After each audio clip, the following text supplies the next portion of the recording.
Well, that Pope hat was a good look. Helped the White Sox hit 3 home runs last night. This man started it off. Brenton Doyle went deep his first time in a White Sox uniform. And in 7 games since being acquired from the Rockies at the trade deadline, hitting .294. And he gets another start here for the White Sox in center field tonight.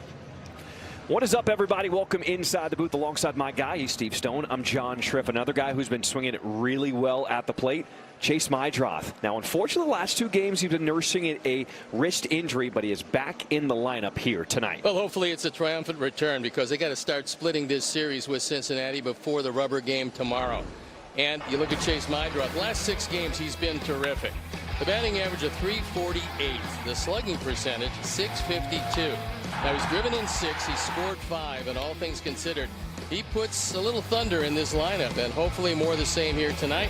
He's going to play shortstop, so that will be interesting, and hopefully he can propel his team to a victory, and then we'll worry about tomorrow when that rolls around. Coming up, Luis Castillo to the mound. He makes his home White Sox debut. And his first start with the White Sox on the road in Boston. Hopes to improve on that one. First pitch against Cincinnati. It's coming up next. At Toyota's national sale.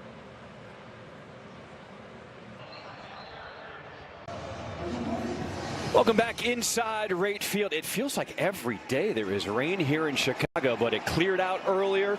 We are expecting a beautiful temperature and forecast for tonight's game. Cincinnati Reds taking on your Chicago White Sox in game 2 of this 3-game set.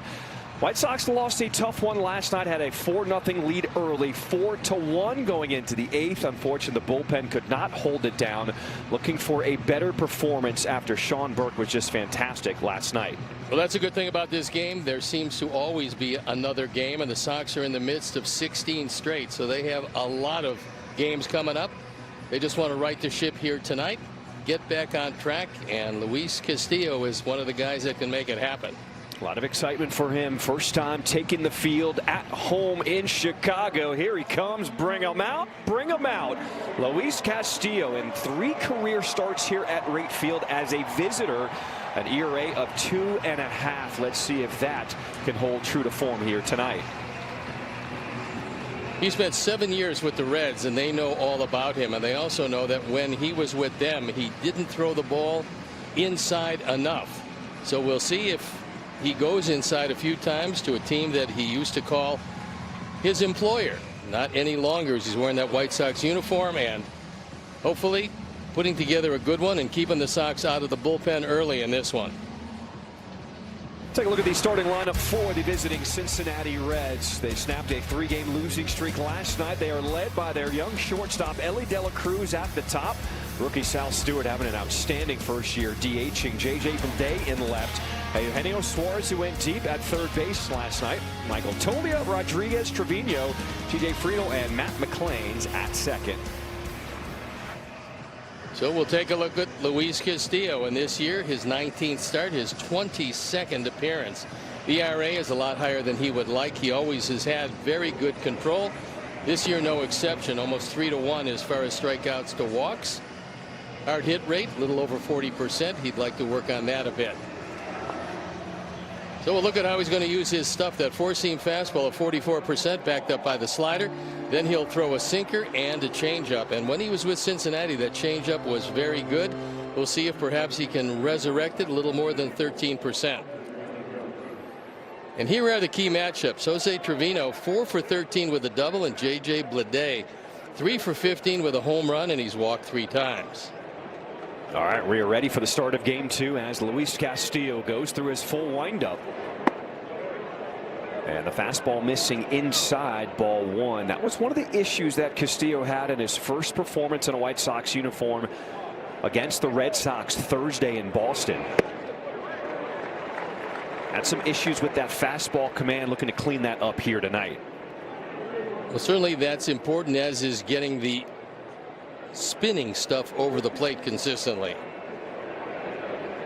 1-1 here to Ellie De La Cruz. As another fastball missing up and in.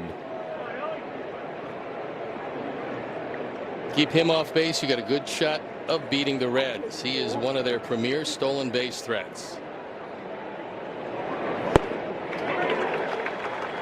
There's that off-speed changeup.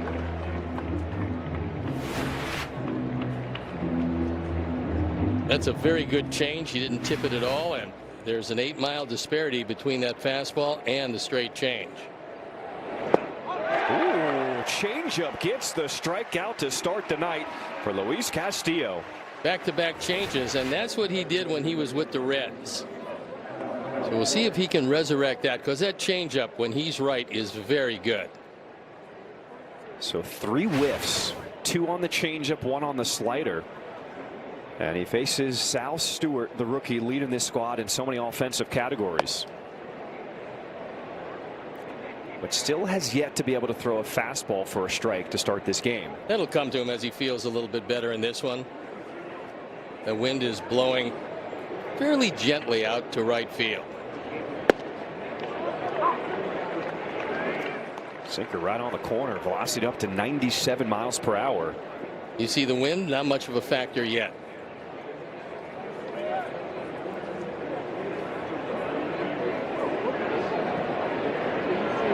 One. Grounded to the right side, and it will make its way into right field as Sal Stewart, first hit of the ball game. Let's take a look at the defense and how Will puts them out there this lovely evening for baseball. It's Tristan, Brenton, and Braden in the outfield left to right. Then Colson, Chase, Sam, and Munataka in the infield. Drew Romo's got the plate. We told you about Luis Castillo. And the weather presented by Four Seasons Heating, Air Conditioning, Plumbing, and Electric. 82 degrees. Humidity up there again at 74%. And the wind not much of a factor to right field. J.J. Bleday sky high into right field as Montgomery camping underneath. Makes the catch for out number 2. Behind the plate tonight, Jim Wolf. Call strikes 14% below major league average to left-hand hitters. Only thing I can figure out is he used to play, hit left-handed occasionally, and didn't like strikes called. So he's changing up now that he's got control here. Fastball missing inside. Eugenio Suarez. 2 for 4 in the game last night, including a home run and a double. And he has homered in 3 of his last 4 games for the Reds.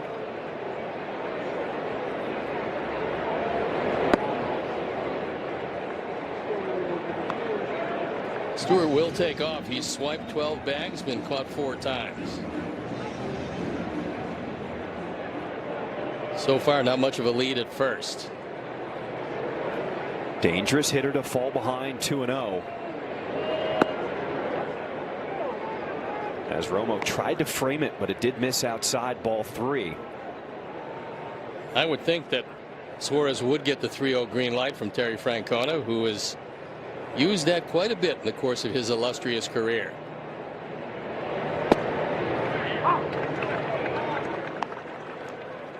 So Castillo grooves in a fastball there. We take a look at the most home runs in franchise history for Cincinnati, and Eugenio Suarez just 4 behind Ken Griffey Jr. for 8th all time. Oof. Watch out in the camera well. That one was ripped foul. That is a rocket, and hopefully the guard is okay. Stewart on that one actually took off and then realized he didn't get a real good jump and went back. I would anticipate. Well, at this point at 3-2, he's going anyway.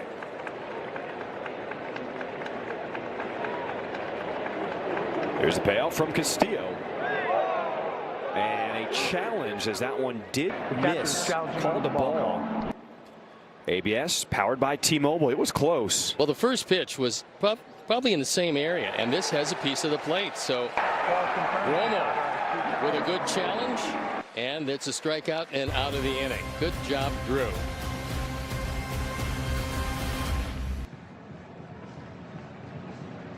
With a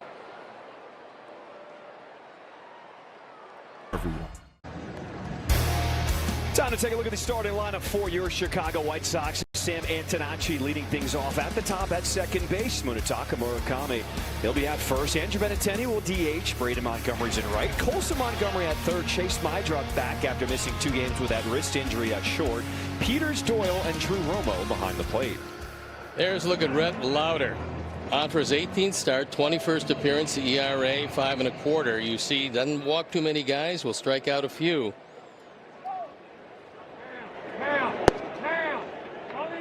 That'll be the key if he gets that sinker over the plate. If he doesn't get the sinker over, he's not going to be all that long for this game. Sinker is his best weapon, backed up by the slider, then the four-seamer, the changeup, which is a good one, and very few curves. So he does establish that sinker on the bottom of the zone. 1-0 the count here to Sam Antonacci, as the Reds have won the last 3 starts for Rhett Lauder. Antonacci on a line, but this one right at Rodriguez in right field. 1 away. Let's take a look at the defense, and now Terry Francona puts them out there with Bleday, Friedel, and Rodriguez in the outfield left to right. Suarez, De La Cruz, McLean, and Tolley at first base. Jose Trevino's got the plate, and we told you about Rhett Lauder. There's a look at one of the great managers in our game. Terry Francona's won over 2,000 games.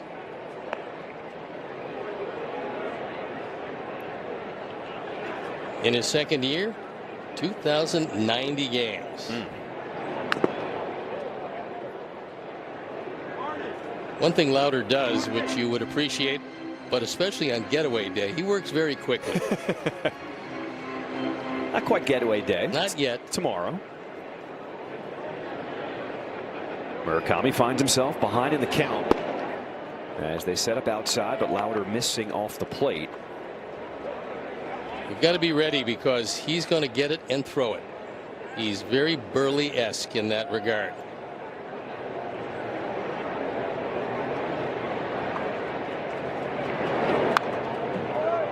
Murakami with his double in the 8th inning last night stretched his on-base streak to a career high 26 in a row, tied with Stephen Kwan, the longest active in Major League Baseball going right now.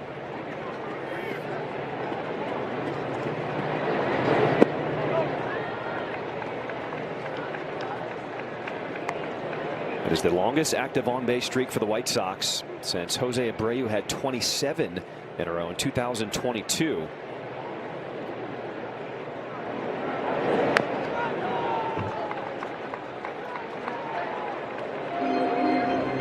Everything's been down in the zone so far this at bat here to Murakami. That's where he has to stay, because the fastball is good, it's just not great. And if he starts getting it up or using just east and west, he's going to be in trouble. Ground ball to the right side. It is McLean at second. And the first 2 White Sox batters retired to start this game.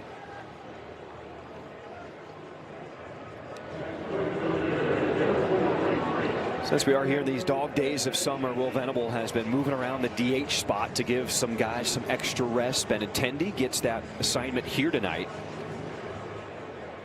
And Miguel Vargas getting a night off. He's 100%, but this is a scheduled night off.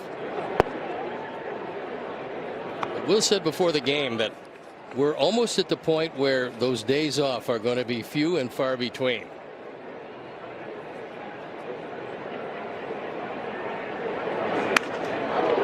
Off the end of the bat into right field. And the White Sox are retired in order to start this game. Scoreless after 1 against Cincinnati.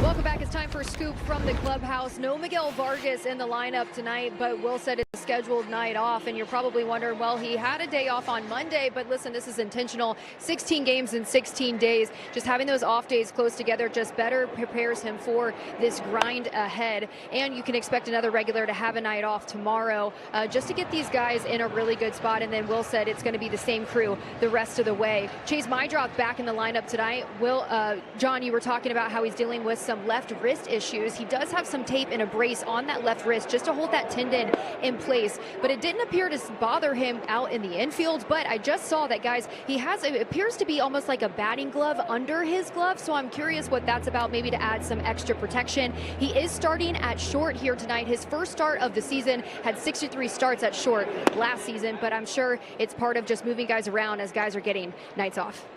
Well, Brooke, it looks like that Velcro band that is right around his wrist will give him a little more support, and I think that's probably why he's wearing it. You were watching him pretty closely, taking ground balls throughout the week. How did you think he was moving around with that wrist? I thought defensively there was no problem whatsoever. There's another straight change, and by the way, that's 3 strikeouts for Castillo. The straight change is working very well, and he's throwing it a lot more than he did. Watching Meidroth go through infield practice, he looked 100%. So look at the straight change. Perfect pitch in a great spot. And Tolia goes down on strikes. Right fielder Hector Rodriguez as the fastball missing inside.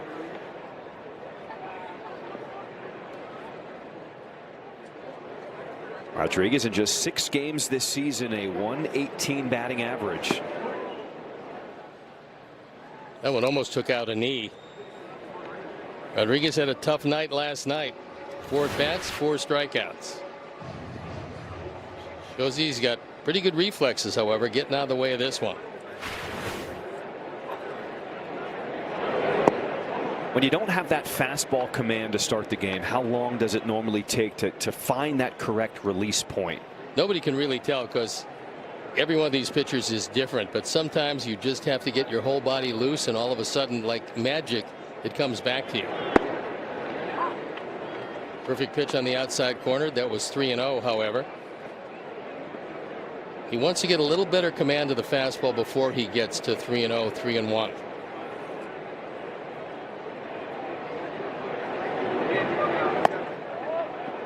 And he gives up his first walk tonight here to Rodriguez.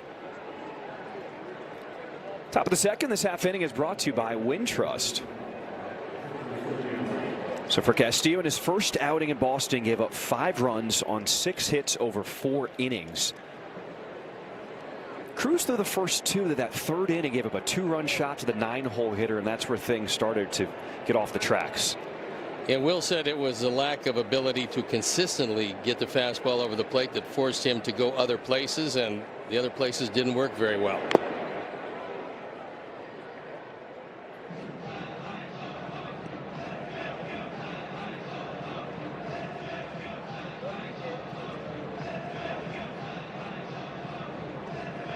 Jose Trevino, the catcher, batting .242 on the season.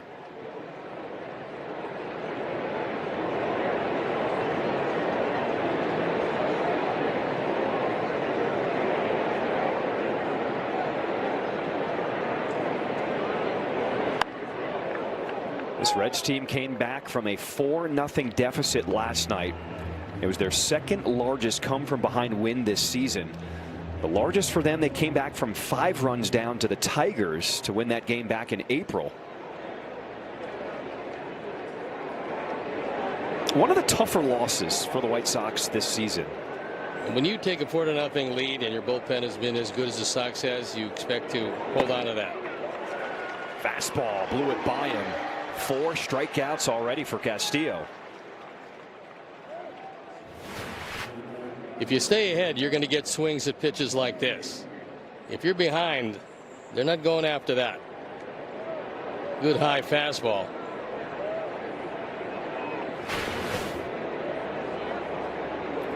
Two down as Castillo takes a look at Rodriguez at first. And a slider lands strike 1 here to the center fielder, TJ Friedl. Is in the middle of a career-long 0-for-19 hitless streak. See how Castillo wants to attack him.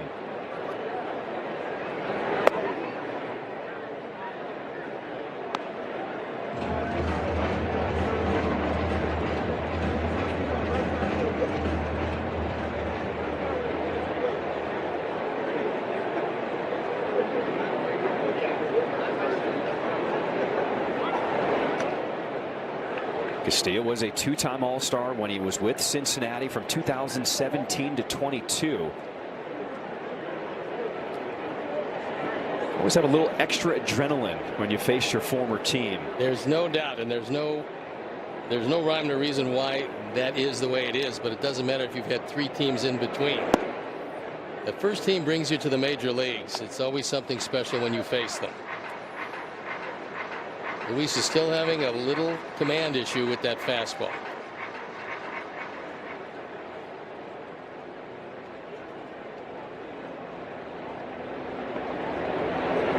Two balls and a strike, the count here to Friedel. Pops this one up into shallow left as Peters comes in, and that'll do it for this top of the 2nd inning.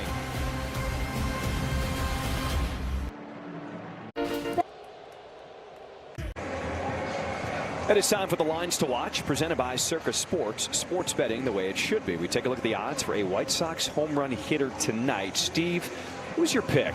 I'm taking Braden Montgomery. The reason is I think that Lauder keeps the ball down, and I think Braden's going to like the ball down. White Sox mashed 3 home runs in the game last night. Talked about it with Brenton Doyle, Edgar Carroll, Miguel Vargas also got in on the party. And the Pope celebration hat made its first appearance in the White Sox dugout. Montgomery, the grounder to the right side as Tolia keeps it himself. And one away as we start this home half of the 2nd inning. So I asked Mike Vassell before the game, because Mike Vassell's kind of the ringleader on all those type of activities. Will the Pope hat come back tonight if the White Sox hit a home run? And he said, it's not up to me. It's a team decision. He said, when we have our team meeting, I'll kind of like get a poll from the guys and see if the vibe is right. Potentially we'll come back. Oh, we see a fan already bringing it back here tonight. There's one early. That's the fancy one, though. That's the good one. But it certainly was a fun night with all the festivities in the ballpark here last night. There is no doubt. Over 38,000 standing room only crowd. They were enthusiastic. It was a good night right up until the end. Sheena Quinn, who does a great job with the PR department here at the White Sox, sent out a note. Made NBC Nightly News tonight talking about the Pope hat and all the celebrations here at Rate Field.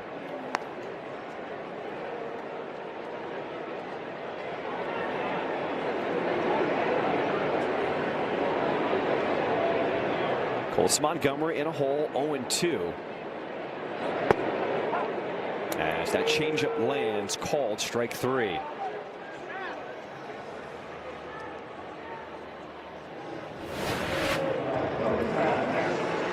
Good change, and he puts it in the perfect spot.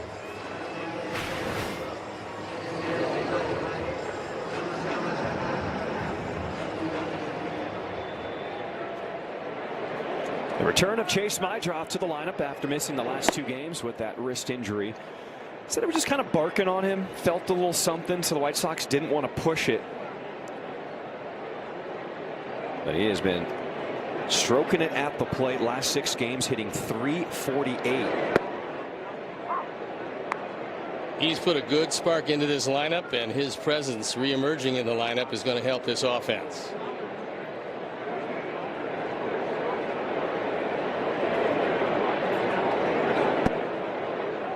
It was the thumb that bothered him towards the end of last year that held him out of the lineup. And so the homework assignment for him in the offseason was really taking care of his body, working on his flexibility, his movement.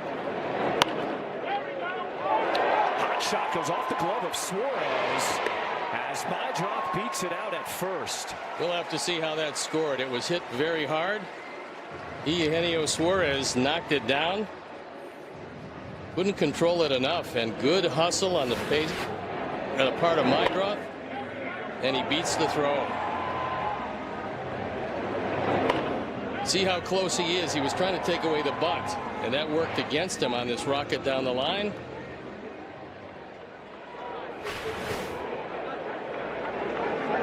It's going to be a base hit. Hit hard. I like that scoring. It is hit very hard.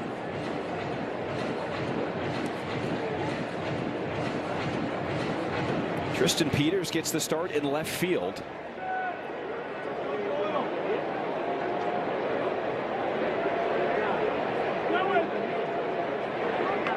We asked Will Venable about that decision putting Peters in left over Doyle, who stays in center. And he said just the versatility of Peters just feels like he's a little more comfortable in left field. So to have them both out there together, they can really cover a ton of ground. This is a pretty good outfield all the way around. You had Montgomery in right field, and you got three guys that can go get him alley to alley.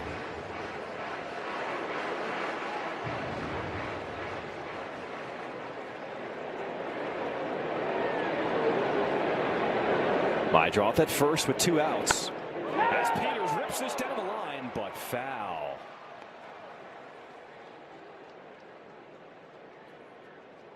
Alan Porter on the call, and unfortunately this was on the opposite side of the line. Hard hit, but well fouled. That is what he did in the first half of the season to become an all-star. He was turning on those inside pitches. And then pitchers around the league took notice and have started to pitch him a little differently. Got one right down the middle there. That was one he'd probably like to have back again, but not a whole lot of do-overs here. When I play golf, there's a lot of shots I'd like to do again. I am the best B player in the world.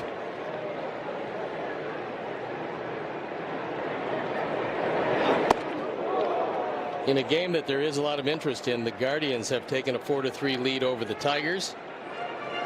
That game in the bottom of the 5th in Detroit. I'd like to see the Guardians go get one as the Tigers are uncomfortably close. White Sox enter play tonight, a 2.5 game lead in the Central over Detroit, a 3 game lead over Minnesota, and a 4 game lead over Cleveland.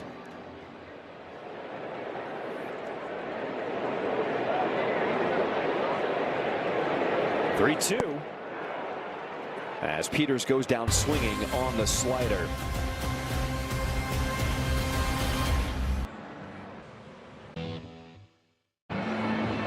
Welcome back. Luis Castillo back on the mound here for the top of the 3rd, and John and Steve have talked about how he's relied on that changeup a little bit more here tonight. That's something Chris Getz has wanted him to get back to because it was such a big part of his success early in his career with Cincinnati. And you can see just using the numbers, he's gone away from that over the years. He threw it 26% of the time in 2018 with 105 strikeouts compared to just 13% coming into this season, making it his 4th most used pitch. But at his best, you know, that changeup generated a lot of swing and miss. And Castillo, he's talked about being open to suggestions and just wanting to use it more here with the White Sox. And you're already seeing some success with that here tonight, guys. The changeup's been a good one, Brooke, and hopefully he'll continue to get it over the plate. He has to pitch off the fastball, however. For some guys, it's a change of scenery that just kind of helps them get back on track. Other guys, it's maybe a different voice, a different pitching coach who can help them just look at things a little differently. And coming into the middle of a pennant race for a veteran is a good thing.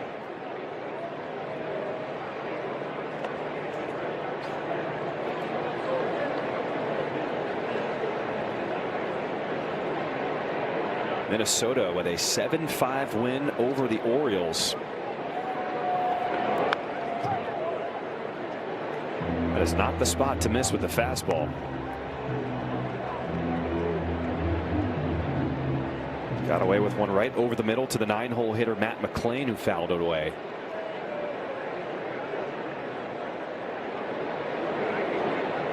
(2-2).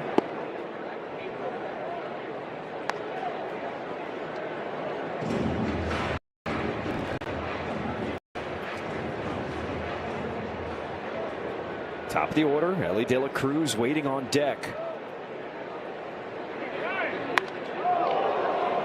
This one hit in the air to left center field. Peters and Doyle going back as Peters makes the grab right in front of the Wintrust sign. We just said how these guys can go get it as Peters covering a ton of ground for that catch. That one didn't stay in the park by much. Tristan goes up and right in front of the catch makes another catch. Not quite as dramatic, but equally as effective.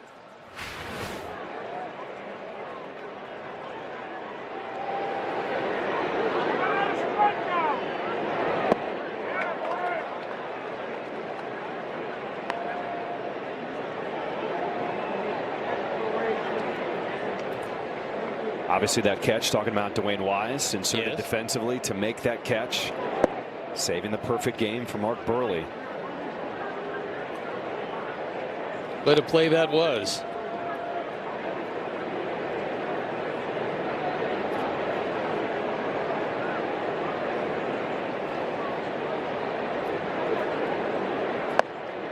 I could get used to Peters and Doyle in left and center field. That's a fun, fast outfield. Good combination, and factor in Montgomery and right, you got yourself a very solid defensive outfield.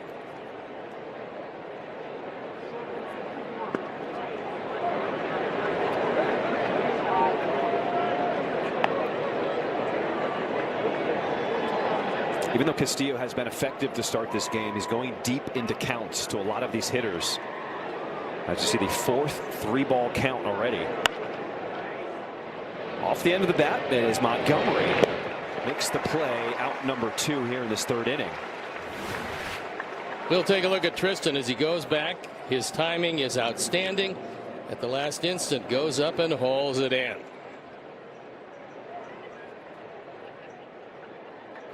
Little tip of the cap. I love the fan out there pointing like, oh my goodness, he just made that. Then he gets back to business, looking at the positioning card where you're supposed to play some defense, and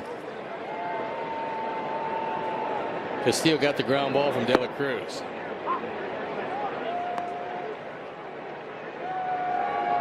Strike one here to Sal Stewart. Leads the Reds in home runs, runs batted in, hits, doubles, extra base hits, total bases. That sinker almost takes out his knees. Good chance for Sal Stewart to be the Rookie of the Year. We'll have to see. Those are pretty lofty numbers. 87 runs driven in. Oof. Good life on that 4-seamer. Threw that fastball in the inside corner and threw it right by Stewart, who likes to go inside out and take the ball to right and right center. That's one of the reasons why the RBI total is as high as it is. Tapper back to Castillo as he makes the play at first to end this top of the 3rd.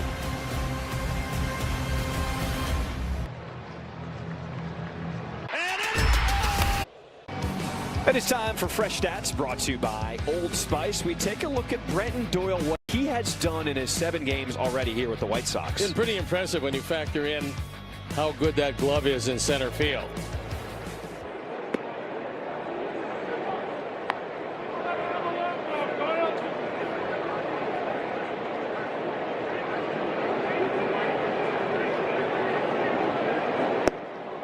Slowed down by the injury bug earlier this season with the Rockies. And now that he is fully healthy, you can see he is just a physical specimen. Big, strong, powerful. And he showed it off jumping at the first pitch last night.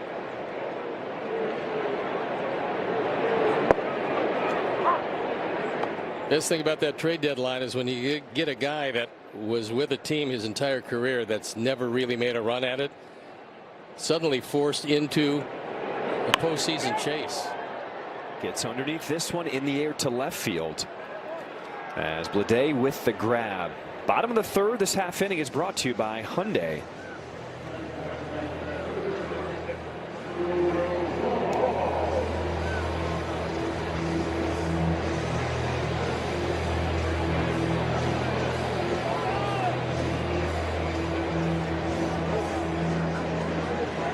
Little Metallica for Drew Romo as his walk-up song here tonight.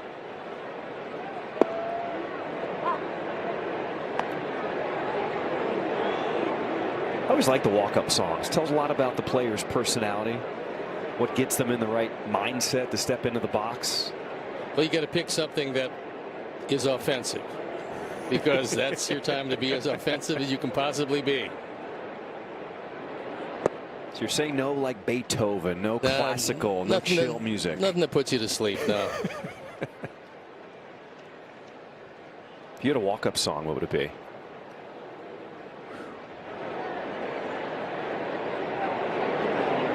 Well, maybe Loudon Wainwright, Dead Skunk in the Middle of the Road.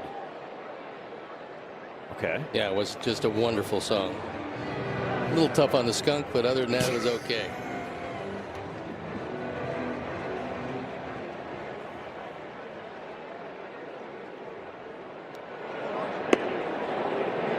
Curveball missing the edge. Try to go back door. Lauder's throwing all of his pitches and getting most of them over the plate.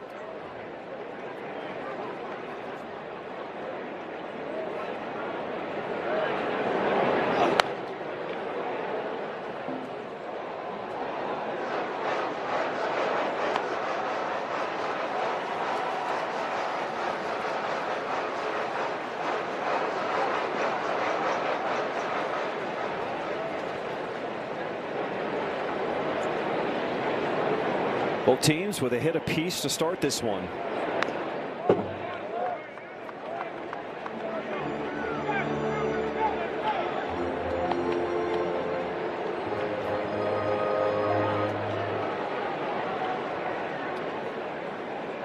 Drew Romo already with a key successful challenge behind the plate. Now trying to get things done with the bat in his hands. 2-2. That one is chopped foul.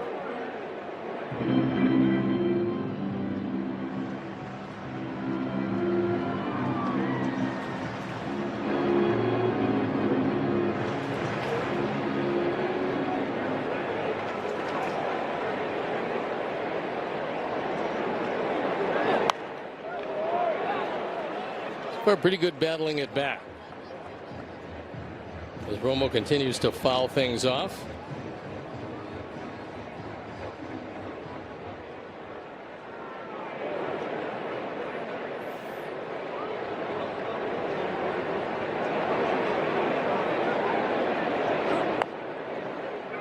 And another one.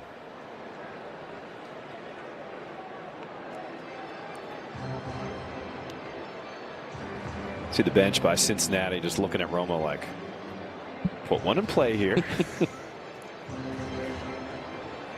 Sam Antonacci had a 14 pitch at bat last night. That was a great struggle, and at the end Emilio Pagan won the battle with a good fastball in the inside corner. But what an at bat that was. This one is sent deep to right field. Back it goes. Get out. Drew Romo with his 6th home run of the season. And the White Sox strike first. 1-0 here in the 3rd inning.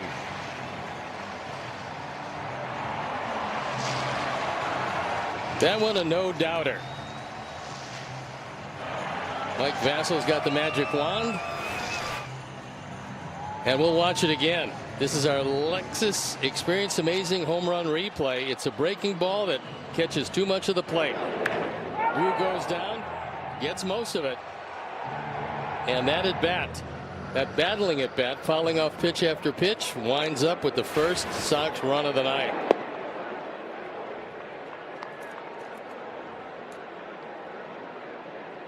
How about that smile?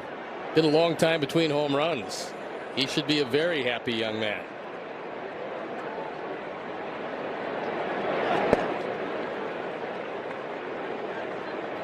So the buzz back in the ballpark here at Wright Field as the lineup now turns over for Sam Antonacci.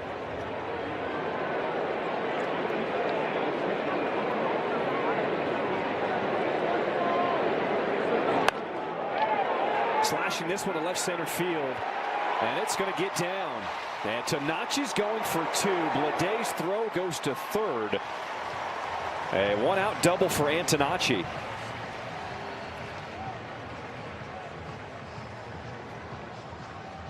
This double is brought to you by Elgin Hyundai, home of the 20-year, 200,000-mile double warranty. Nobody's going to get to this, and wisely, Bleday just gets the ball into De La Cruz because you're not going to throw him out at second base. Going away from the play. Sam runs it into a 2-base hit easily.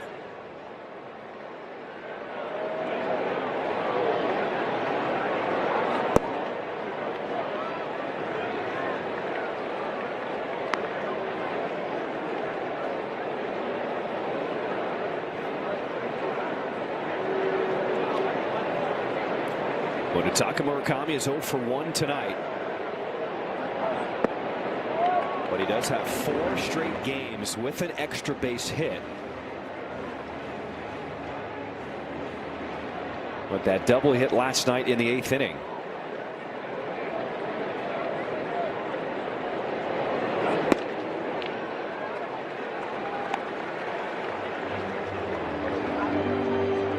A 3-0 count here to the power of Murakami.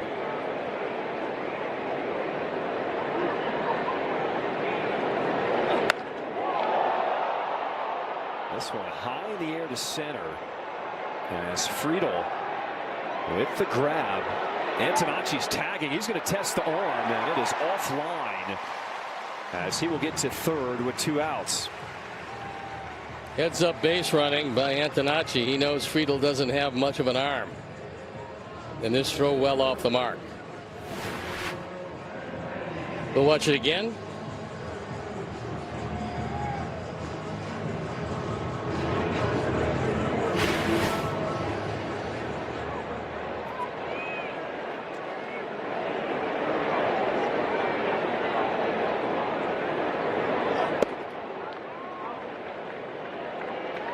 Well, overthrow there from Rhett Lauder on the mound.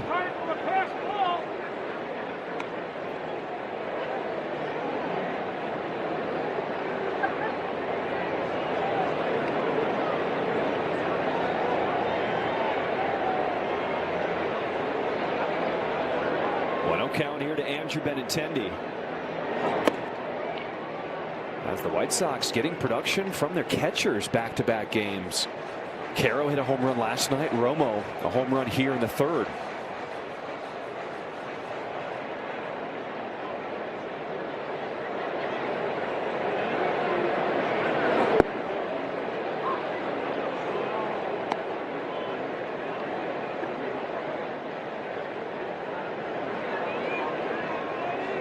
Lengthy inning for Lauder on the mound. Here is pitch number 25 in this 3rd.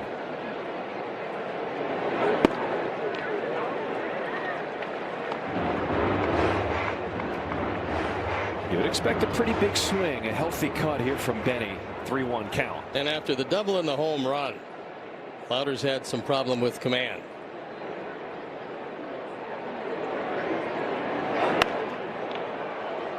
Big swing, but Benny will foul it out of play.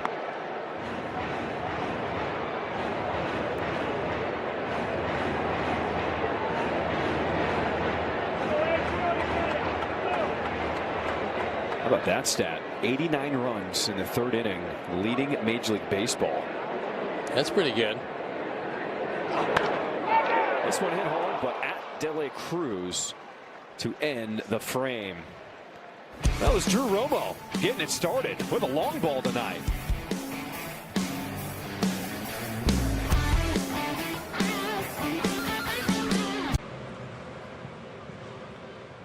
Generation of light beer.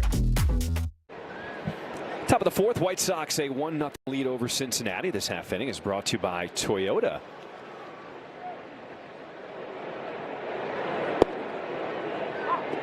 Ton of White Sox hats, ton of Bears hats with preseason football going on right now.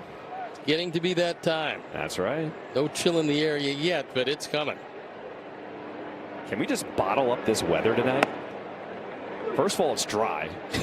That's always a plus. Yes. 80 degrees, barely any humidity. This is just perfect.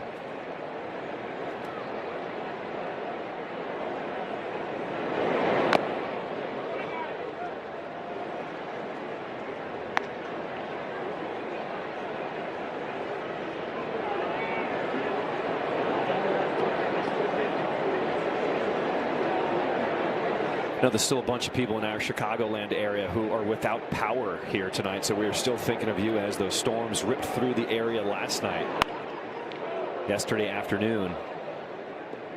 Hopefully everybody is safe and sound, and hopefully the power comes back on to the area pretty soon. They estimated 250,000 people lost power in the latest storms. There's been a lot of storms this summer. That got a piece of Drew.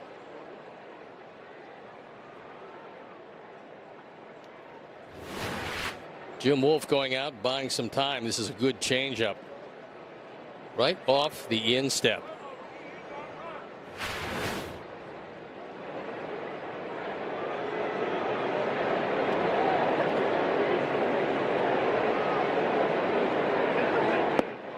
I feel like nowadays in Chicago, before you leave the house, it's got your wallet, keys, cell phone, and also your umbrella. That's been ever present. Last month, certainly.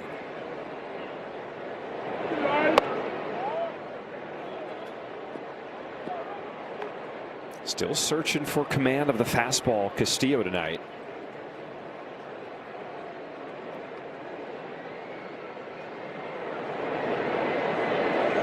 Here's the payoff to Blade. Castillo hops over that one as Majdrov makes the play at short. One away. Time for some news and notes. We check back in with Brooke. Well, John, the Rays just continue to roll. They just swept the A's and now are on a 9-game win streak and have a 6.5-game lead in their division. And speaking of the Athletics, Nick Kurtz, he is likely going to miss the remainder of the season due to a thumb injury. And speaking of injuries, Riley Green was just placed on the 10-day IL with a right hamstring strain. This is pretty relevant considering the White Sox are heading to Detroit for a 3-game set this weekend, and they're 2.5 games back of us in the AL Central. Huge news in the AL Central. And at this point, the Guardians still lead that game in the top of the 7th, 4-3 against the Tigers. Slider looking pretty good for Castillo early in this one. Just read the swings, and that'll tell you a lot of the story tonight.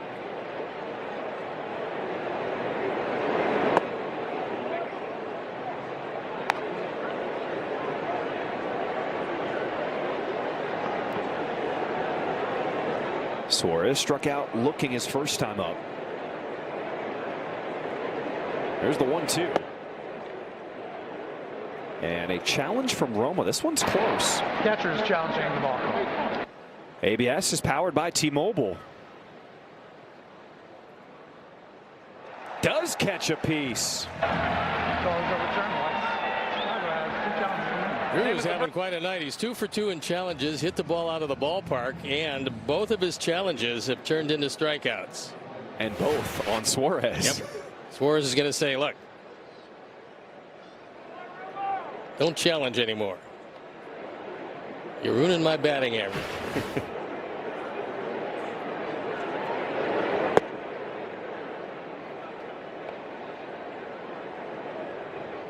Castillo's been showing the love, pointing to his guys tonight, with Tristan Peters making that catch in left. A couple nice challenges from Romo behind the dish. And that changeup, it is just diving off. Coming into this game, he had thrown it just 13% of the time this year, but it's so good tonight that he's just staying with it.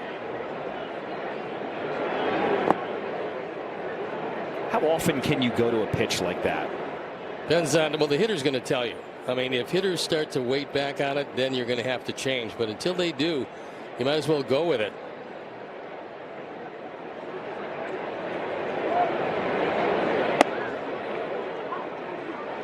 Change up tonight almost 20% of the time. For this season, he's 13%. So he's feeling pretty good about the change.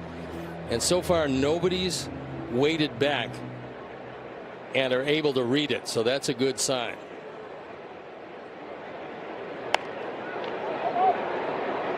Also, with his arm angle and the grip, the way he gets such movement down and away.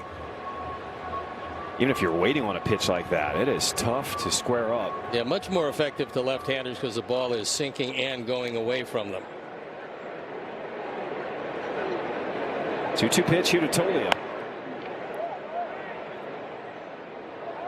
That's what a good change will do for you, because just about the time you get a guy at a 2-2 count looking for the change, you can jam him with that fastball, and that time he threw it right on his thumbs.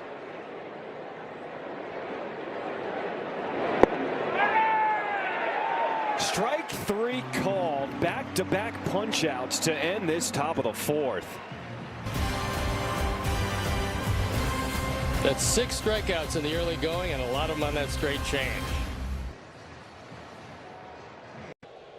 Mobile. Bottom of the 4th. This half inning is brought to you by Davis Law Firm and the battery of Castillo and Romo. It has been nice so far here tonight.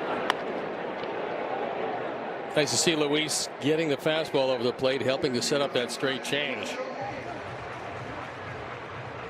6 strikeouts, 3 of them looking, 3 of them swinging.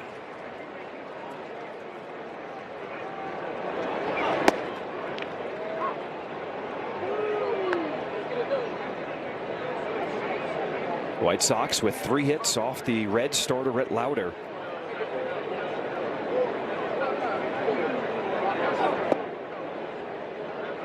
As Montgomery able to hold that swing. Roberto Ortiz on the call at third.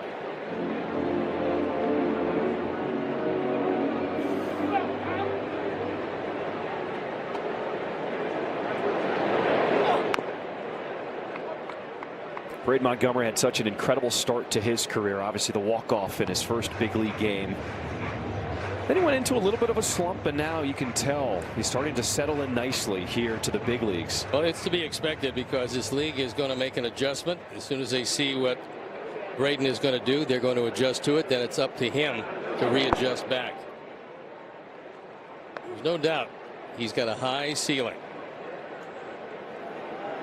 Also, he's got double the work as a switch hitter prepare for games. I think for a young hitter that's difficult. It's one thing to get your stroke groove from one side of the plate, but as a switch hitter, it's very difficult to have 2 swings identical from both sides of the plate. And you have to take, if not double the batting practice, certainly about 30 or 40% more. 3-2. And he slashes this one the other way into left field. First hit tonight for Braden Montgomery. It is time now for a message from Ankin Law. Cool under pressure. Competitive, yet relaxed. High intensity, nice. Leader in the infield. Leader in the courtroom. Have you been injured? Call Howard. 312-6-million. Injury law made personal. That's Ankin Law. And we talked about the youth of Braden Montgomery, but a very mature piece of hitting to send that one the other way. Olsen pops this one up. It is Suarez and makes the catch in foul territory.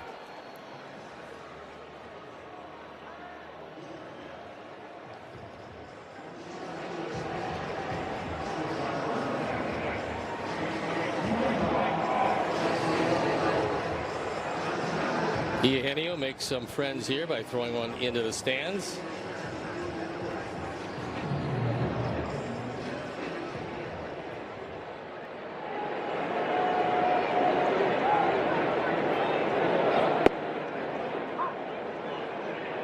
Chase Mydroth takes that slider, strike 1. They single his first time up in the 2nd inning. What's really interesting was in that at bat, Suarez was playing in, thinking about taking away the bunt. There was 2 outs, nobody on. Now there's 2 outs. Only 1 out with 1 on, and he's not even thinking about a bunt at third base. This one is grounded to De La Cruz. The flip to second for 1. And a 6-4-3 double play is turned to end this 4th inning. White Sox a 1-0 lead. Home for White Sox baseball. Follow our White Sox at ChicagoSportsNetwork.com, presented by Nationwide Insurance Agent Jeff Vukovich. Get to enjoy knowing the Vuk as much as you do the jingle at JeffVuk.com, because Nationwide is on your side. And Vuk was in the booth before the game today to say hello to us and wish us well. Always good to see the Vuk. Not often I have to look up at people. That is a large man. He's a big man, and he's a good baseball coach. He's got a young team, and they won the national championship. Ooh, congratulations. About last week, so that's really good news. Former teammate of mine is his pitching coach, Tim Stoddard. Pitched with him on the Orioles.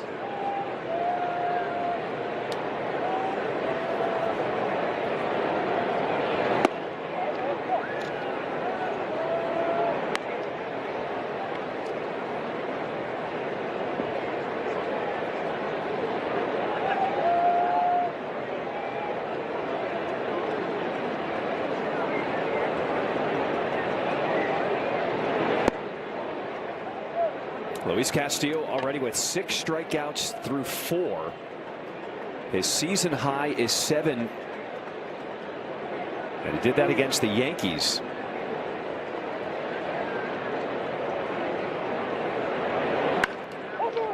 Ground ball, diving stop by Antonacci from his knees, makes the throw. What a play at second. Well, Sam knew he couldn't get up in time as Rodriguez was hustling down the line. So from his knees on one hop, he got it to first. And then Mooney was able to pick it. Good play on both ends and a big first out. Nice range by Sam. Flips it across on the hop and they get him. Very happy pitcher when you see D behind you like that. I feel like Castillo is going to be handing out some dinners. Peterson left, a play by Antonacci at second. Drew Roma with his challenges behind the plate. He's had some pretty steady defense and the appellate process tonight. Might just take the whole squad a little RPM seafood action.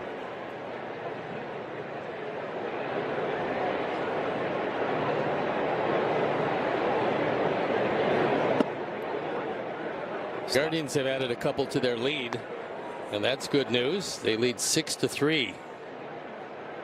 Still in the top of the 7th in Detroit.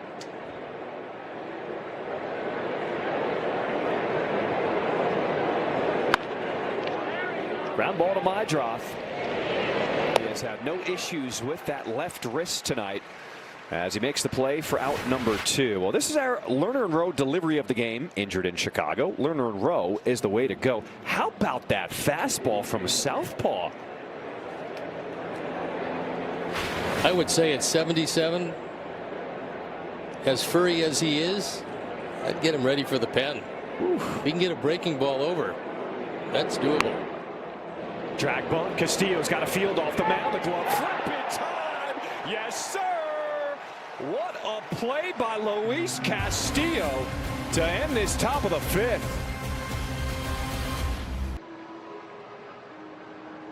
These are the moments. Together they fight. Moment presented by Prevagen, and this is quite a play. Castillo has to catch up to it, shovels it across to Mooney. That's a hard play to make. He makes it look rather easy, and in a one-run game, that's a critical play to make. Yeah, we see you. We see the quick hands. What have you thought about his performance so far tonight? Been terrific. I really like the stuff tonight. He's getting just enough fastballs over to make that straight change even more impressive. Gave up the first inning base hit to Stewart, and that's been it. Tristan Peters pops this one up down the line in foul territory, but Tolia cannot get there.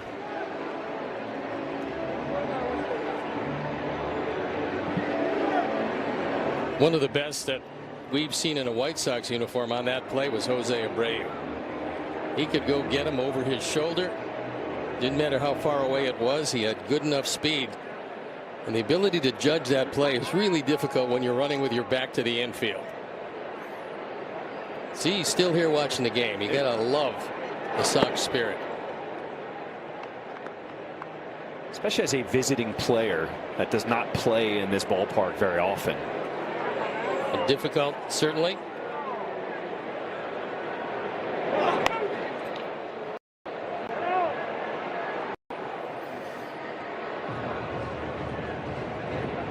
Tristan Peters 0 for 1 tonight with a strikeout.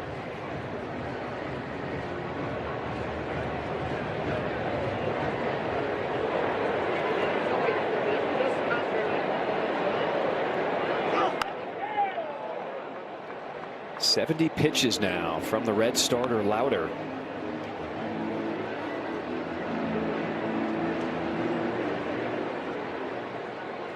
His second year in big league baseball with Cincinnati.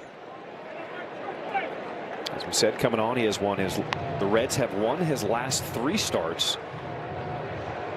They have never won 4 straight with him starting on the mound.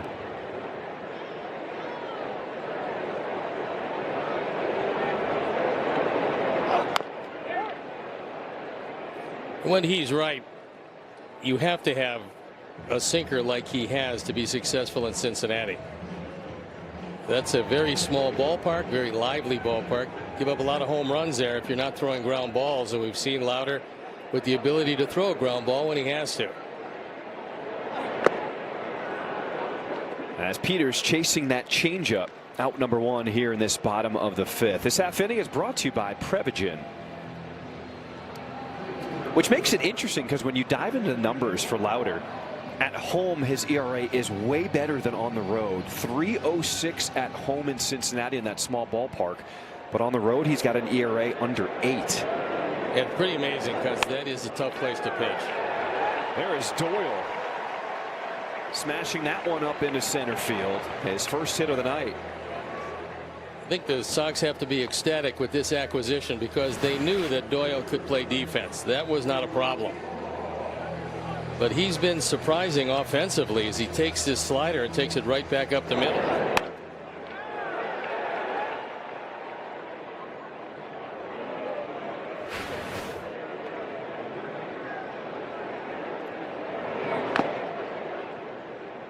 Drew Romo, the only scoring tonight, his solo shot, his first time up in the third inning.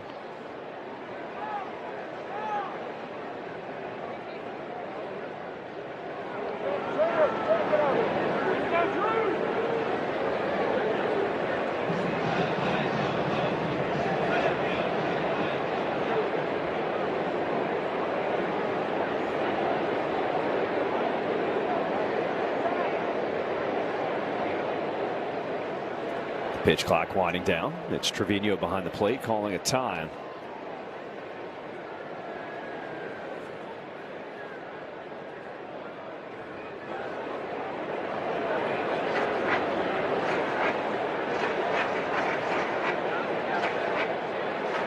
See if the White Sox want to use the speed of Doyle at first base.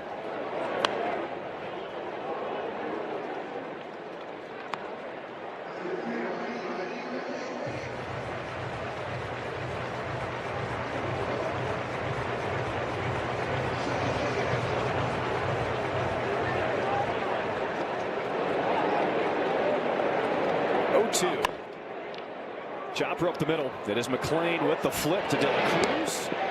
And safe at first is Romo.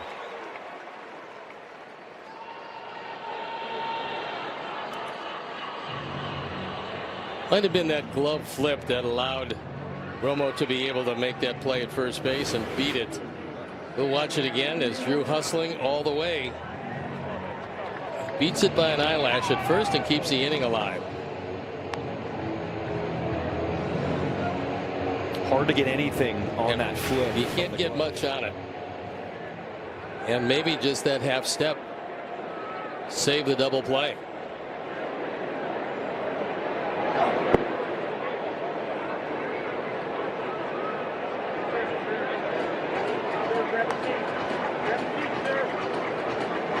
Sam's hit the ball hard twice, lining out to right field, and then a gapper double in the third.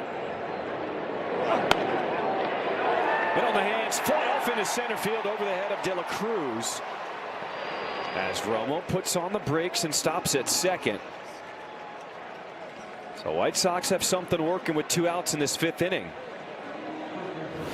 Good decision by Romo because he's dead to rights at third base. You never want to make that third out at third. De La Cruz just not tall enough. It's a good time to pick up a run or two. I'll take 3. You let Cincinnati hang around and there's some problems.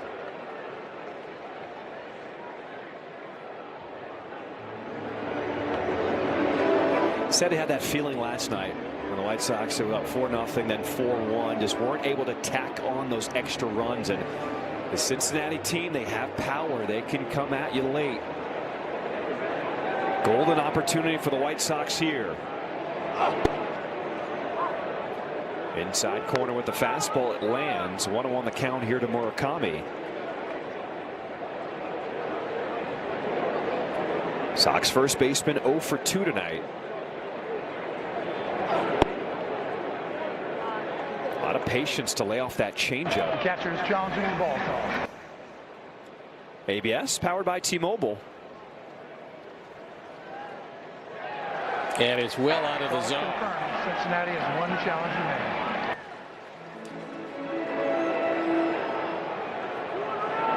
Une had a real good swing last time up. That could bode well this time up.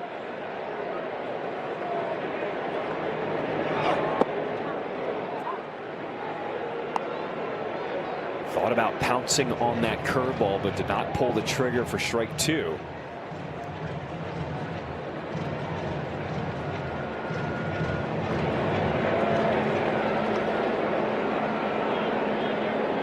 Two on with 2 outs.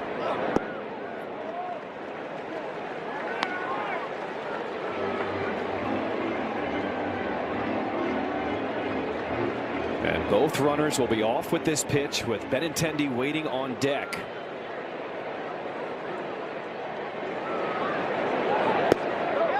And a changeup missing, ball 4. That White Sox walk is presented by IDOT. Motorcycles are smaller and easier to miss. Look twice, save a life. It's not a game. So both Stephen Kwan and Mooney have kept their on-base streaks alive. Kwan with a base hit, Mooney with a walk to this point. That's 27 games in a row. Every single game he has played in since coming off the injured list, he has reached base. Derek Johnson out to the mound to have a word with his young right-hander. He's got no place to put Benny. He now ties Jose Abreu for the previous longest on-base streak by a White Sox player at 27 in a row. Think about how difficult that is. You got to get on with off days. You got to get on for a month straight of games, either with a base hit or a walk. Not an easy thing to do in the major leagues.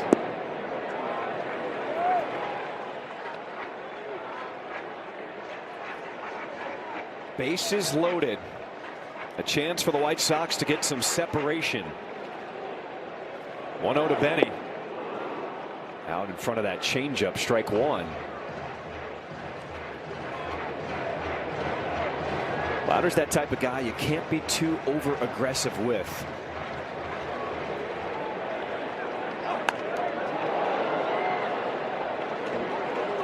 Just about the time you start thinking about the off-speed pitch, he throws you a 95 and you're a little tardy on it. The art of pitching. And with the bases loaded, Benny has been really good. 1 ball, 2 strikes. Almost took off his back foot.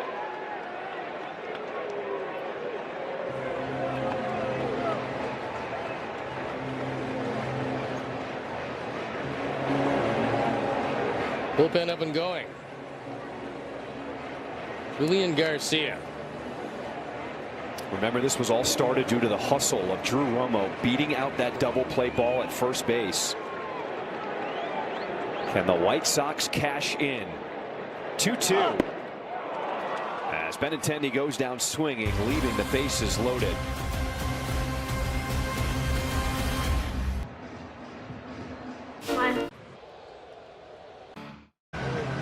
Well, as you can see, that four-seam fastball, the second start, not quite as much. The sinker used more, and the changeup is the big difference. 29% as opposed to 8% in Boston.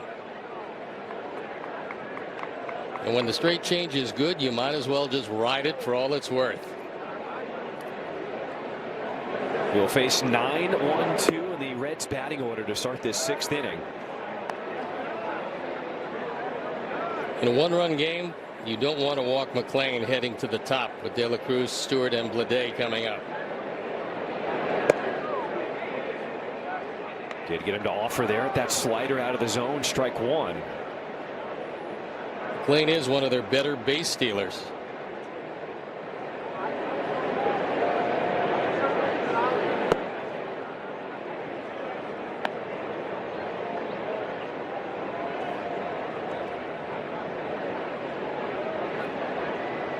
There's the 24-year-old star, Ellie De La Cruz, waiting on deck. The sinker misses, ball 4. Well, how about this defensive effort behind Castillo tonight? Well, first the play by Peters, and this is outstanding. You get a very appreciative pitcher. Then Antonacci comes up from his knees and throws him out. That's good. A couple of appeals by Drew Romo. They worked well, getting a couple of strikeouts, and a fine play on the bunt by Castillo himself. De La Cruz attacking the first pitch in the air to left field as Peters charging in. And he makes the catch for out number 1. That's a big one pitch out, and I don't think that Tristan Peters saw that one all the way. I think he picked it up on his way to the ball. It's a lot more difficult to pick up the ball in left field than it is in center. You can read the bat in center field, and if you have speed, center field actually is the easiest part to play.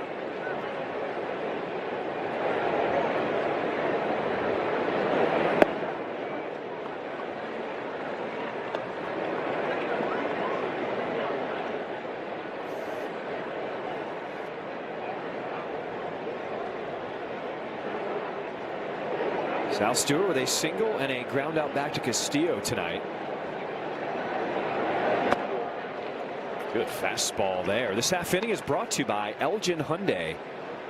Kind of surprised that McLean hasn't run yet. Reason is he's stolen 13 of 15 bags, and Stewart, although he's been very good this year, has grounded into a lot of double plays. 13 of them.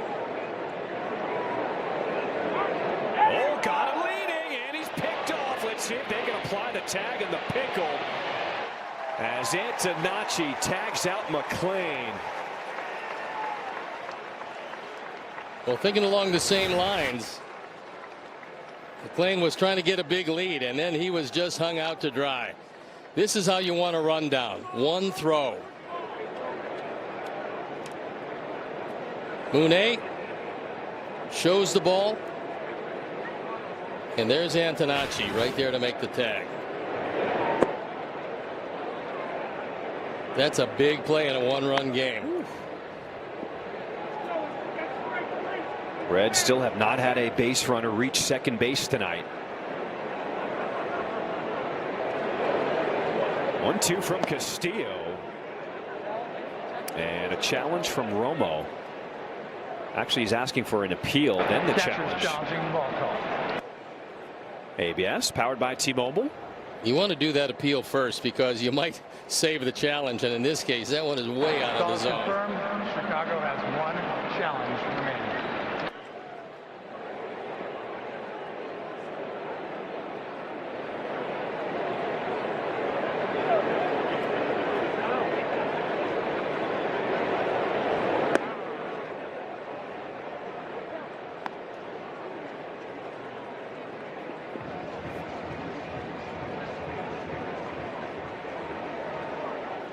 Castillo approaching 90 pitches now here tonight.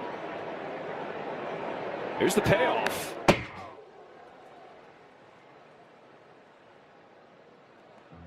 That one way out of the zone. Stewart would not take a walk, at least for the moment. Just imagine if he could have a little better control of that fastball tonight. And he's still shutting down the Reds with 2 outs in this 6th inning. 3-2. 7 strikeouts matches a season high for Luis Castillo. Goes to the fastball here and throws it right by him. Still a 1-run lead as we head to the bottom of the 6th.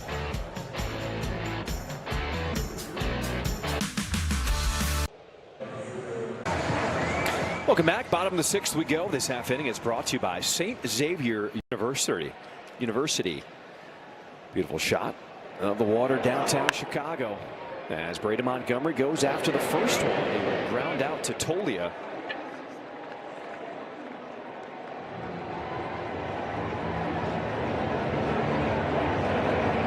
Only offense tonight, a solo home run from Drew Romo. White Sox had a golden opportunity in the 5th. Bases loaded, 2 outs as Benintendi went down swinging. There's been a wonderful pitchers duel to this point, and hopefully things loosen up for the Sox a bit.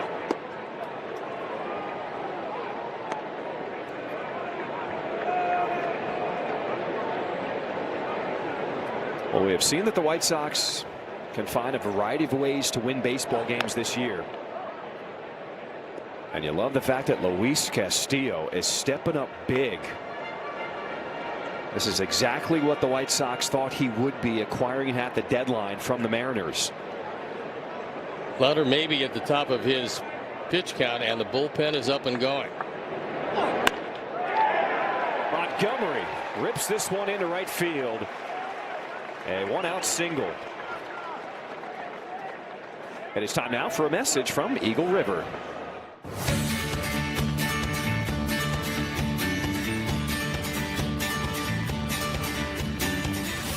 Eagle River, Wisconsin.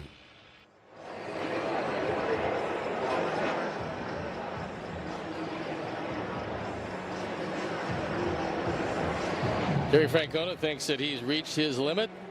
So into the bullpen he goes. Garcia coming in. And as he does, will step out. The Sox nursing a 1-0 lead.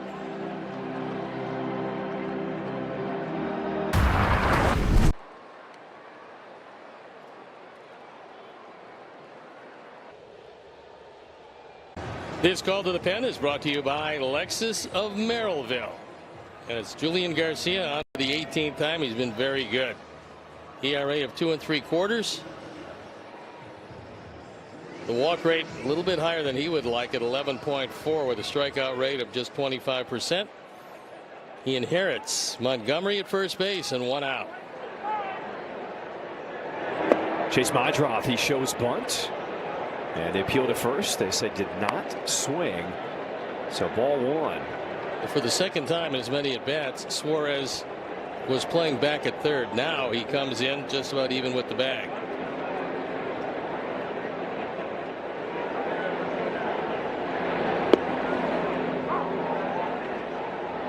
Chase Madrath 1 for 2 tonight. A single coming in his first at bat in the second.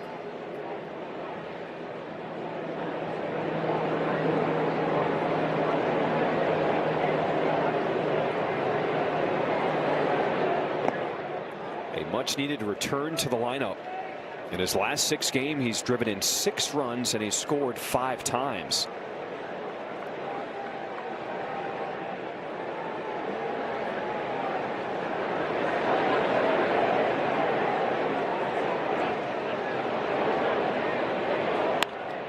Madrath with a shot deep to left field. It is Blade at the wall. It is gone. Chase Madrath in his return to the lineup tonight. A 2-run shot here in the 6th inning. He sets off the fireworks as the White Sox take a 3-0 lead here over the Reds. That's the 12th for Chase. He's now driven in 48 runs, 2 for 3 tonight.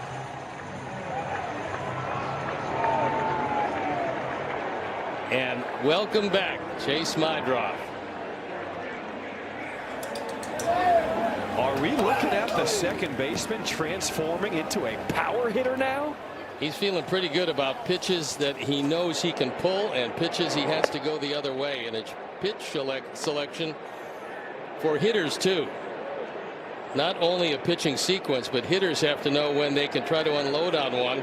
And he was able to do it. We're seeing a lot of big smiles. Drew Romo launched one. And now the big smile from Chase Madrath. And the White Sox with 157 home runs. That one over the glove of Tolia as Tristan Peters, using the burners, will shut it down at second after the crowd was urging him to go 3. A 1-out double here in this 6th inning.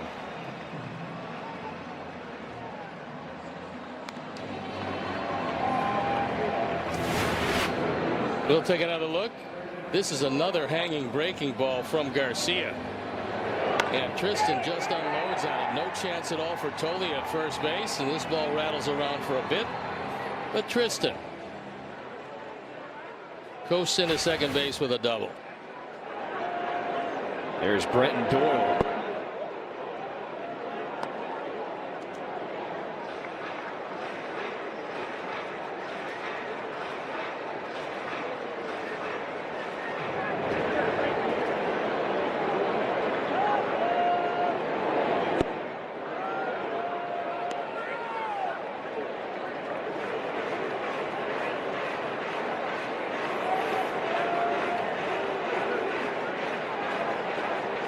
And up and going, Sam Moll.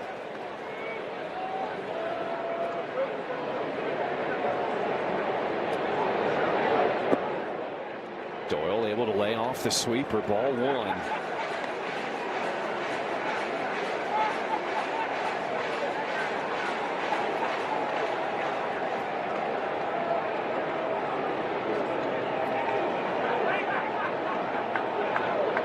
Play to Peters as he was leaning, but there was nobody covering the bag. It does, however, get your heart started when you're taking the lead. All of a sudden you see the pitcher roll around. Fortunately, didn't make a throw.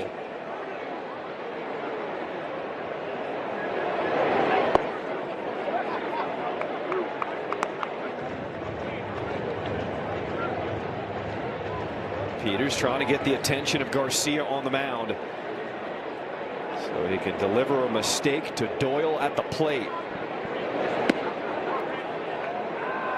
And strike three called. Let's go back to the swing from Chase Mydroth. There's a hanging breaking ball. They come up there and say, hit me, and Chase certainly does that.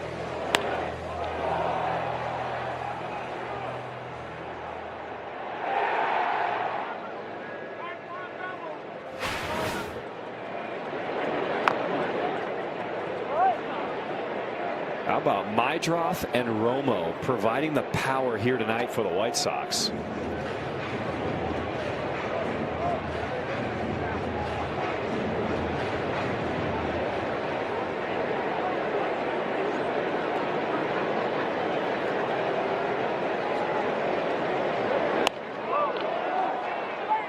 Popped up into center field as Friedel coming in to make the play and end this sixth inning.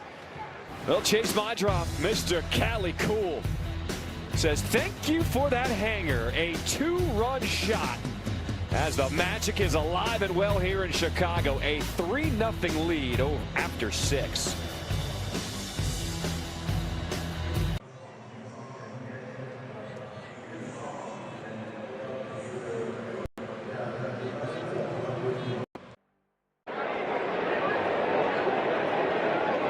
Luis Castillo with his first start here in Chicago in a White Sox uniform. He has been dealing, and he starts this 7th inning. 90 pitches now on the night. Base hit by Stewart in the first inning. The only hit the Reds have been able to nick him for.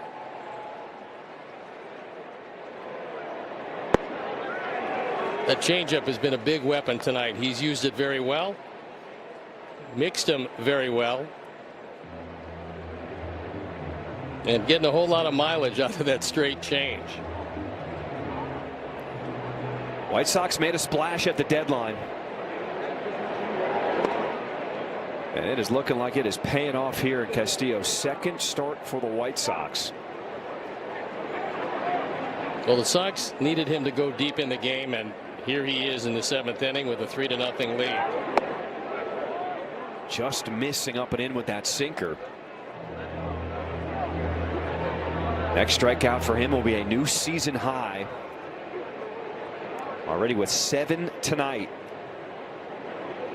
2-2.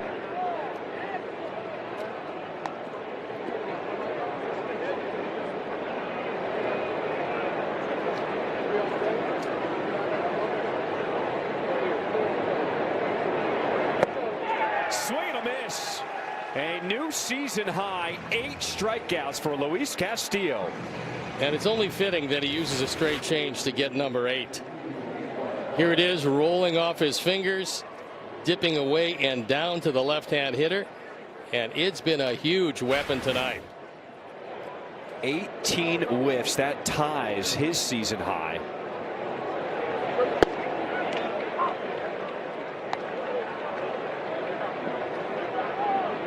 That was against the White Sox when he was with Seattle.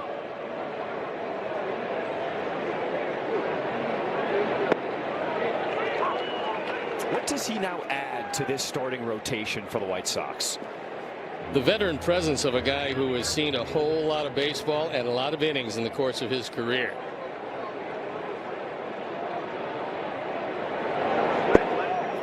But I also think he's learned a little something about himself, and that is when you're facing a lineup that's loaded with left-handers, there's no reason not to increase the amount of straight changes you're throwing.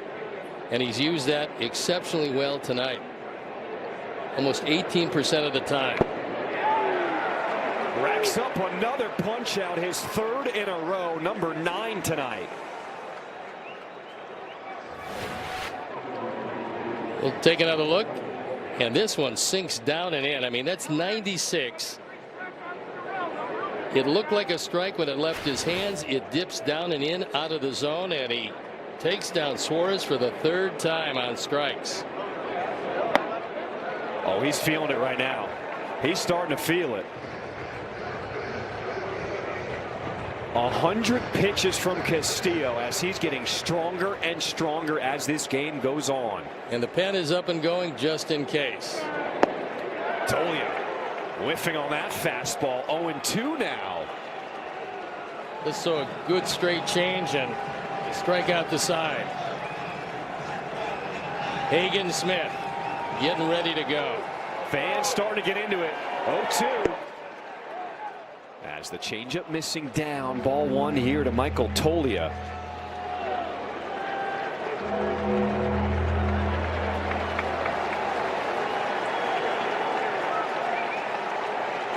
Fans cheering him on. Pitch number 103 tonight. You can tell Castillo, he wants to strike out the side here. Make an impact in his home debut for the White Sox. Well, he's already done that. Now it's a question of capping it off. 2-2. Swinging. Yeah, buddy. Castillo strikes out the side. Ends his night with 4 straight punch-outs. What a performance in his home debut for the White Sox.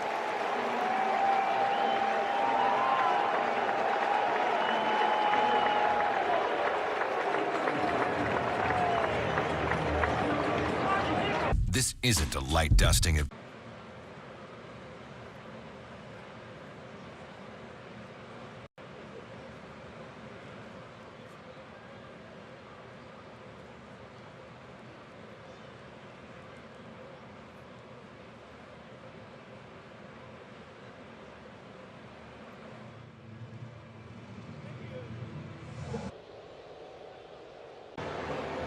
Tune in to Picks the Click in the post-game show with Chuck and Ozzy, presented by the Bob Lacurcio Auto Group. You're going to like buying a car this way.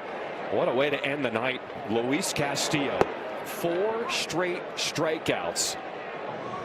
And you can tell he is having himself some fun. Shows the camera heart. No, trust us, Luis, we love you more. This is quite a night for the veteran right-hand pitcher against the team that originally brought him to the major leagues. 10 strikeouts, 2 walks, 1 hit through 7 innings of shutout baseball.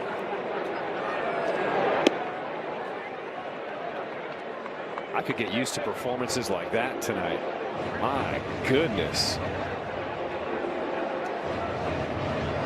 Well, bouncing back after not a great outing against the Red Sox, you'd have to say he's all the way back at this point.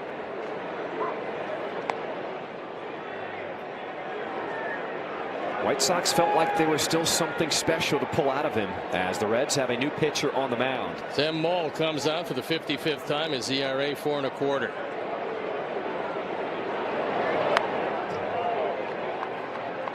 Antonacci, a safety swing to stay alive there.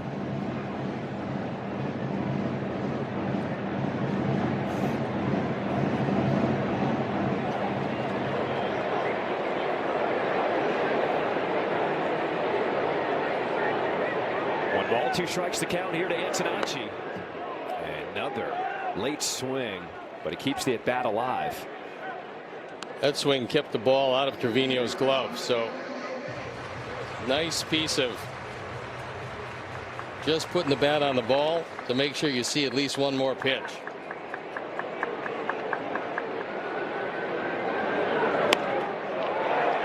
Plucks this one into left field. What a good piece of hitting for Antonacci. As he goes back to the bag at first, a single to start this bottom of the 7th. 3 hits tonight. And tonight's game is brought to you by Marquette Bank. Marquette Bank is Chicagoland's trusted neighborhood bank and home lender. Level up your banking with Marquette Bank at emarquettebank.com. Marquette Bank, love where you bank.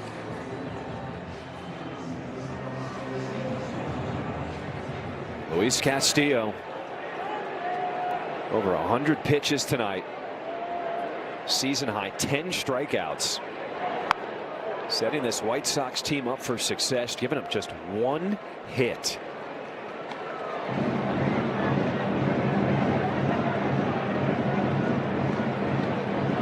Walked 1 guy early, that was Rodriguez. He walked 1 guy late, that was McLean. And that's it for the walks.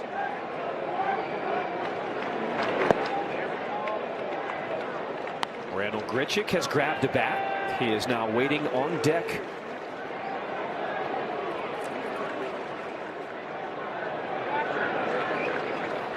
1-1 the count here to Munetaka Murakami.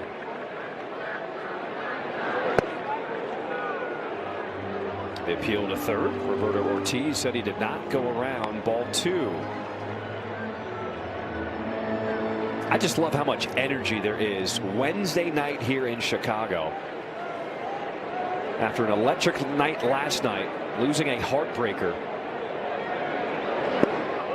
Fans still showing up, supporting, bringing all the juice. You still have over 20,000 fans, and they're certainly enjoying what they're seeing. 24,000 plus.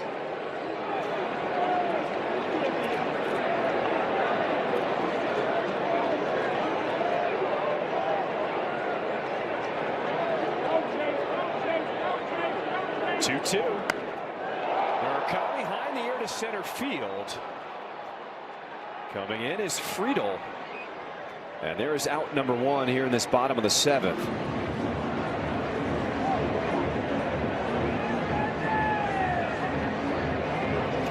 So the lefty on the mound. Here's the lefty killer, Randall Grichuk. There's a short conversation with Jim Wolf. As Jose Trevino will have a conversation with his pitcher to go over the scouting report on Grichuk.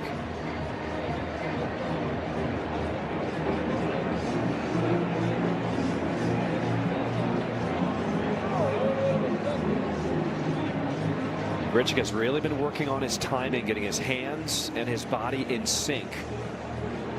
Feels like they're loading in the proper place, so now it's just getting the hips to fire at the right time.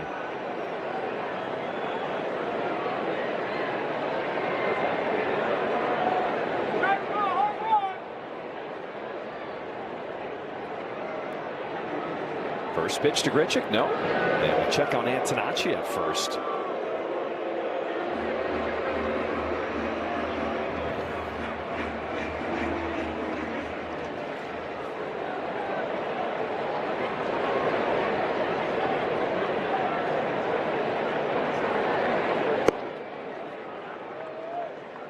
First pitch missing low and outside here to Grichuk.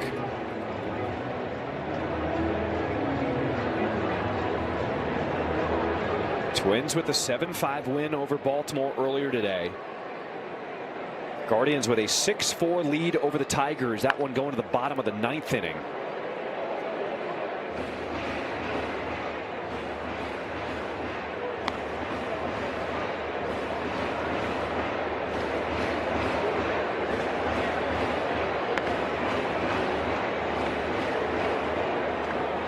I think if possible the humidity actually has gone up as this game has moved along.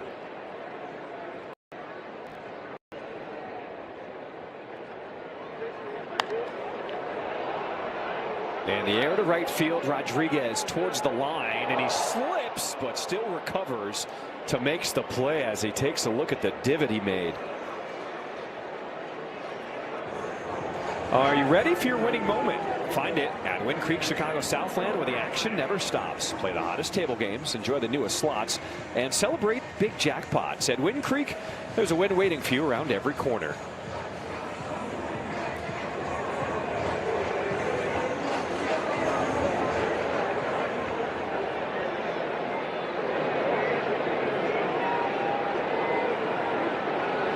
Antonacci takes off, throw down to second. Not in time, stolen base.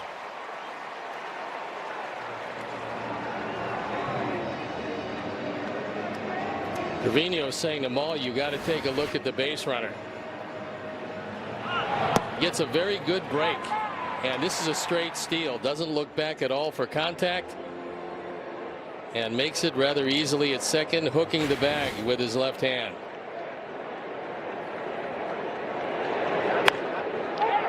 Ground ball to the right side, knocked down by Tolley from his knees to throw. How did Maul get to the bag and make that adjustment? What a play at first. Wow. Well, boys, the inning is over, so everybody can leave the field now.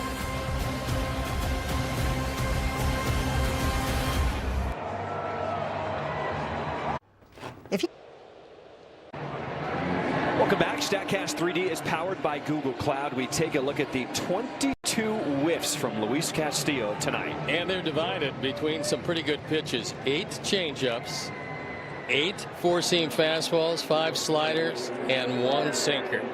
A season high in swings and misses. And what a performance as Hagen Smith comes on. This will be interesting because he's probably been in a lot of 8th innings with a lead.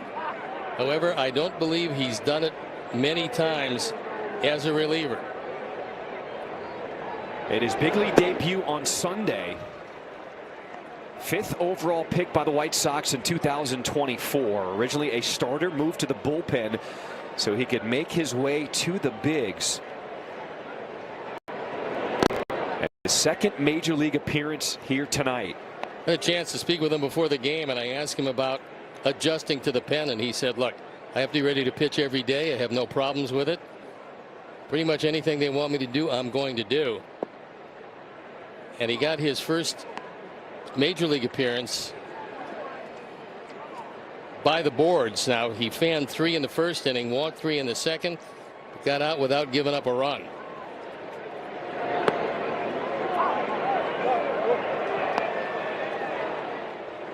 Batter is challenging the strike call. Wow, that was a little outside. ABS powered by T-Mobile.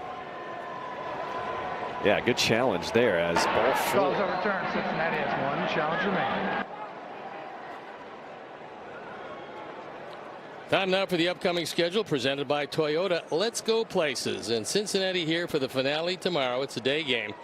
Then it's on to Detroit for a big series with the Tigers before coming back and going to Wrigley Field to play the red hot Cubs before Atlanta comes here in a makeup game, and then the Mets. You'll notice no days off there. Stretch of 16 in a row.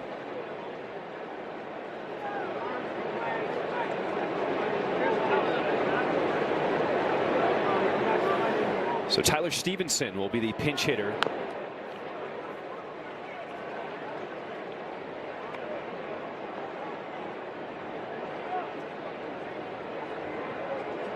Came up with that big hit in the 8th inning for the Reds, tying the game at 4.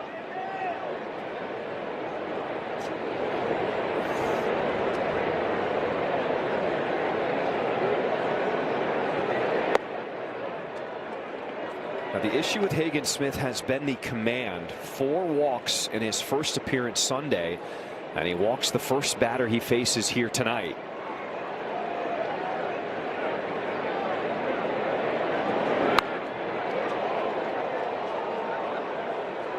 Romo points at him, pumping his fist. He said, that's the pitch I want to see from you. Stevenson hit everything in the air after the first strikeout last night. Ground ball here would look really good. 1-2.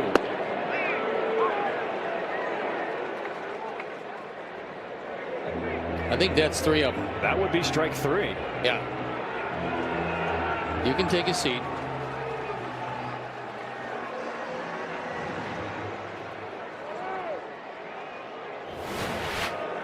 Let's take a look at where this landed. Might have been a little outside. I'm surprised Stevenson did not challenge. And it was just a little outside. That is 3. You're right, Hagen. You don't have to be in the bigs long enough to count the 3. No.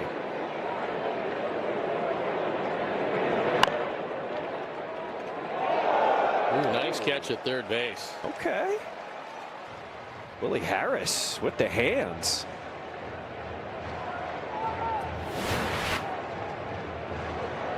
It's a nice catch.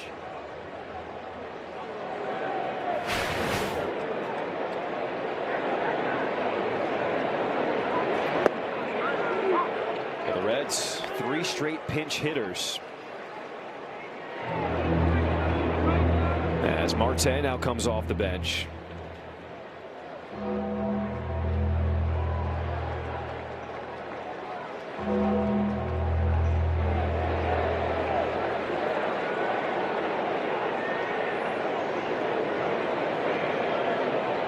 Two from Smith. Fastball in there, called strike 3.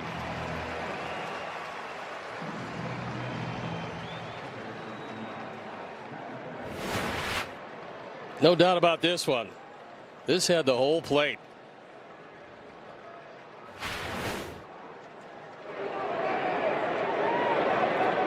So after leadoff walk, back-to-back strikeouts. And the cutter lands strike 1 to the 9-hole hitter, Matt McLean.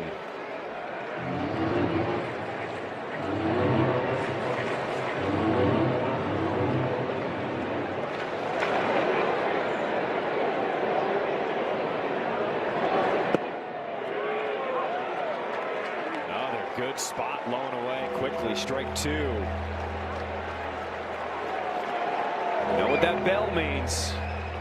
Time to get into it. Rise to your feet at the rate. Yeah, you can stand. 0-2. Got him swinging. 3 strikeouts in the 8th from Hagen Smith in his second big league outing.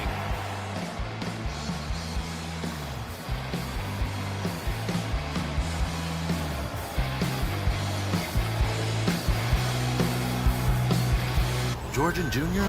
Welcome back. It's time to take a quick trip down on the farm, starting with Caleb Bonimer. He does what he does best, and that's mash homers. Mashing his 30th homer of the season here tonight, his 12th in Double-A. And an update, Drew Thorpe had another rehab start for Charlotte here tonight, going 5 innings, only allowing 3 hits, 0 walks, 6 punch-outs over 76 pitches, guys. That is key. Drew Thorpe making his way back to Major League Baseball. And the White Sox have a spot open in the starting rotation. Well, when you take a look at those numbers, you'll realize that, number one, the straight change probably was very good. As you look at Ron Marinaccio, on for the 39th time with an ERA up over 5.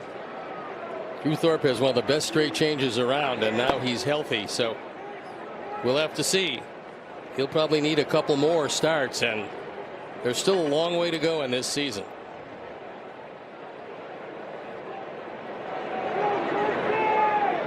2-0 the count here to Colson Montgomery as we start this bottom of the 8th. White Sox a 3-0 lead. If you're joining us late, first let's get the defensive changes. Tyler Stevenson, who pinch hit, stays in behind the plate. Dane Myers in center, and Marte is in right field.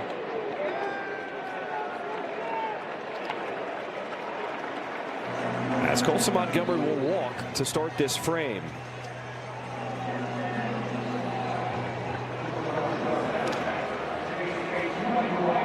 With the philosophy that you can never have too many, this be a good time to pick up a run or two. Big night for Chase Meidroth, who's back in the lineup and making his presence felt.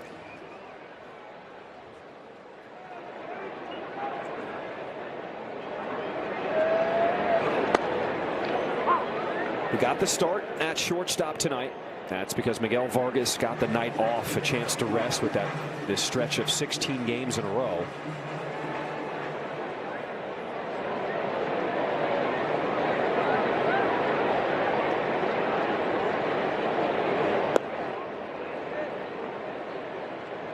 Talks a lot of second basemen, and they like to, at the very least, field ground balls and warm up at short just to keep their skills sharp and that throw loosening out their arm on target.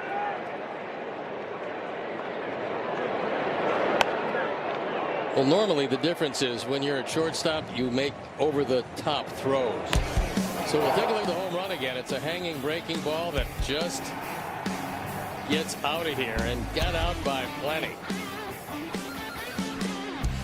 We told you about that wind that's blowing out toward left. That one didn't need any help. That was gone.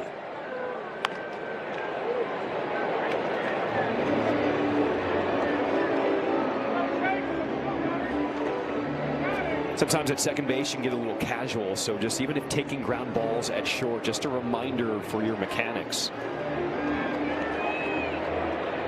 And there's been nothing wrong with Chase's arm. It looked very strong tonight.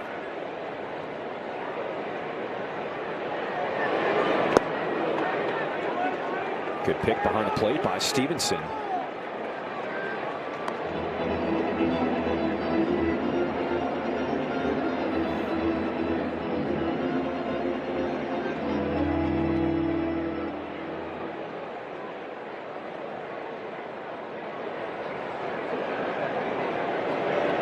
Two balls, two strikes, the count. Big hack by Meidroth as he goes down to a knee. We saw that fastball up and in, and his eyes got big. It was a little too far inside. He couldn't get his hands out very much. He was able to stay alive, but couldn't do much with it.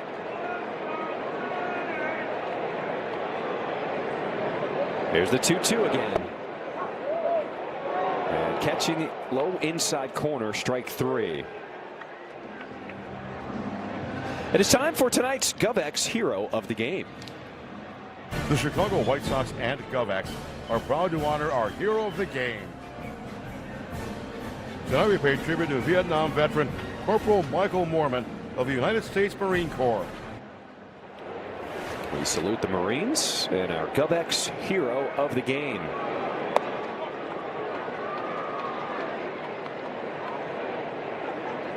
Felt like a big double for Tristan Peters his last time up in the sixth inning, a hit he needed. Yeah, he's been searching for some answers, and he hit the ball very well, rifling it by Tolio at first base.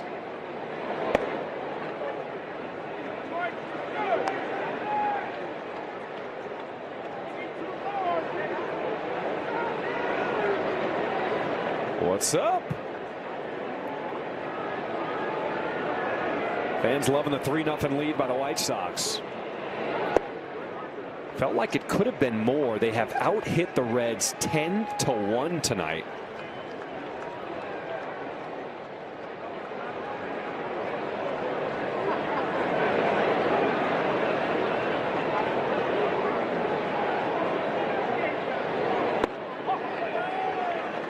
And a 4-pitch walk to Peters.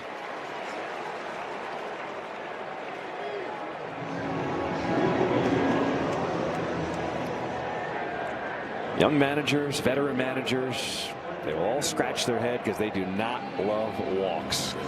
They don't mind if you get hit. Razoban up in the pen. Managers would just as soon you don't get hit, but they don't mind if you do, as opposed to walking guys, because you can't defend a walk. And normally leadoff walks just turn into runs.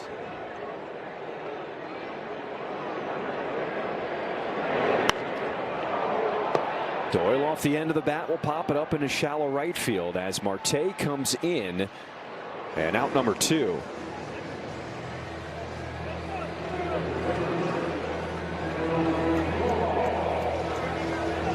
Well, so far it's the home run by Drew Romo the difference. A solo shot in the third. That was a 1-0 lead.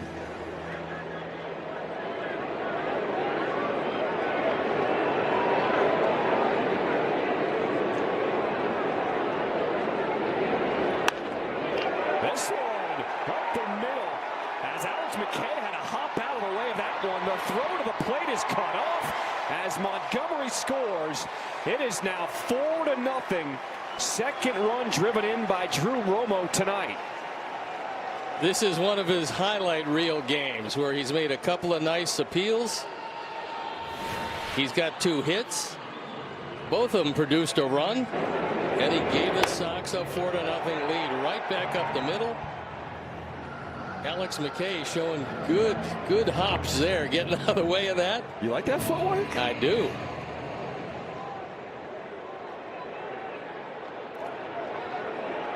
I don't know what that means, but they're enjoying it.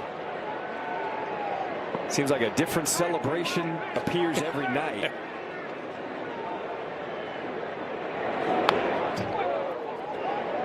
I think we'll have to get Brooke on it and figure out what this new one means. Although you'd like to think it's put this game to bed, there's still 3 outs to go. And the Sox fan up and going.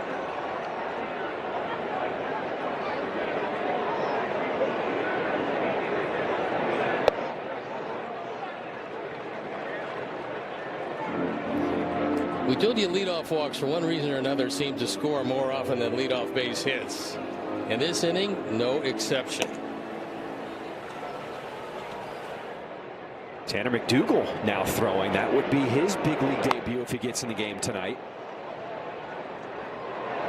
Will Venable has been trying to find an opportunity for him. Yeah, I mean, he talked about that before the game. They'd love to get him in. You don't want to bring a guy up from the minor leagues and let him sit on the bench for a while, but there's been no openings. This, with the 4th run scored, this could very well be the opportunity.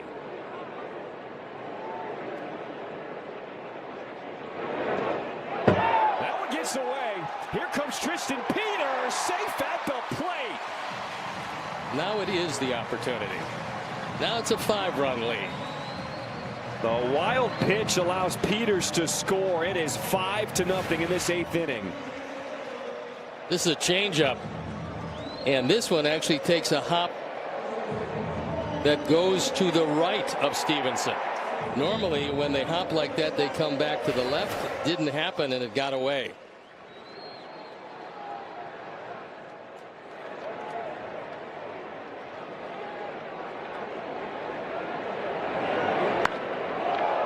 And Tanachi lifts this one in the air to center field. As the White Sox add 2 more runs in this 8th inning, a 5-0 lead. Let's go to the 9th.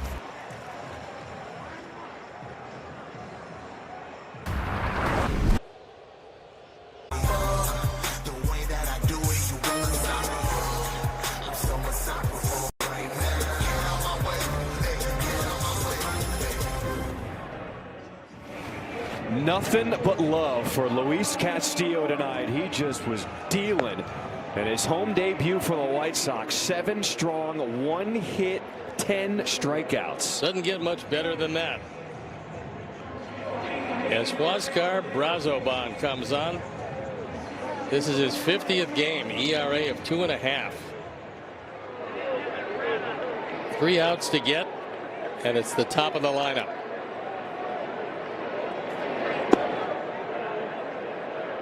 Sinker just missing down here to Ellie De La Cruz.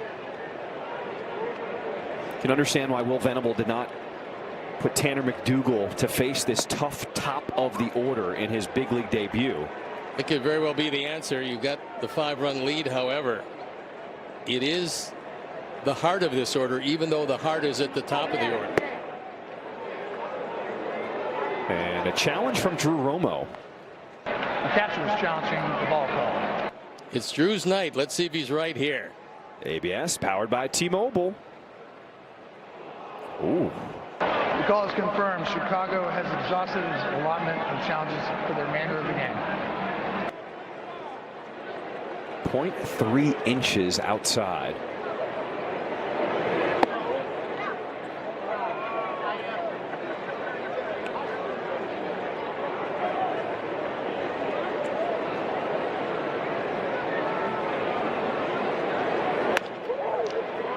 Ground ball to the right side as Antonacci makes the throw in time. 1 down to start this 9th inning. And it's time for the Family Fan Cam, brought to you by Malman Law. If you've been injured in an auto accident, they fight like family for you. Crowd of 24,099 in the house tonight as the White Sox look to even up this series against the Reds. What's up, little man? His parents had the right idea, bringing the fan out for him.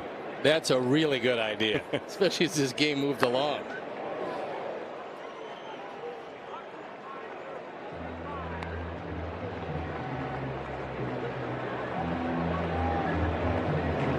Sal Stewart 1 for 3 tonight.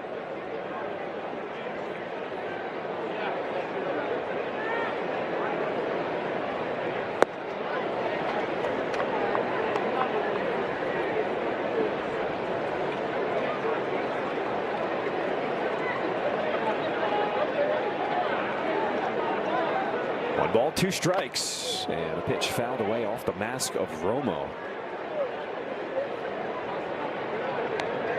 Jim Wolf asking if Romo is okay, because it's professional courtesy when the other guy that's standing behind the plate gets hit, you take some time.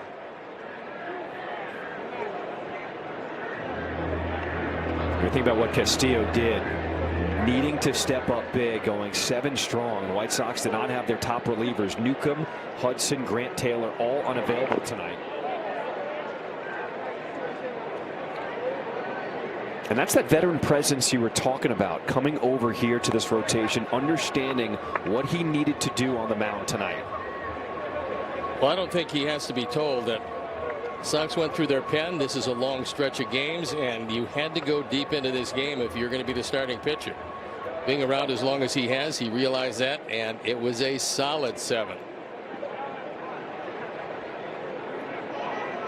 And Hagen Smith striking out the side in the 8th. Sal Stewart picking up his 2nd hit of the night with 1 out here in this 9th inning.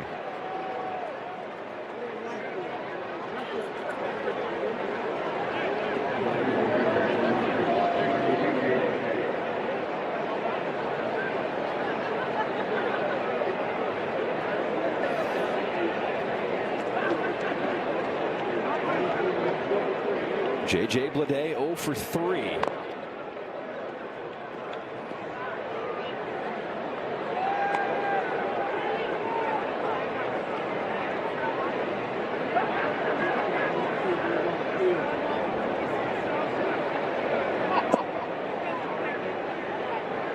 He was part of that heart of the order from the end of the top of the 6th to the 7th. 4 in a row going down swinging by Luis Castillo to end his night. This one is in the air to right field. Montgomery, a good break on it, makes the sliding play. His throw to first offline, but he squeezes it for out number 2. Give you an idea how good the defense is from this young man. This is a sinking line, drives to his left. He's able to take it off the grass, and then he thinks about the double play to end the game.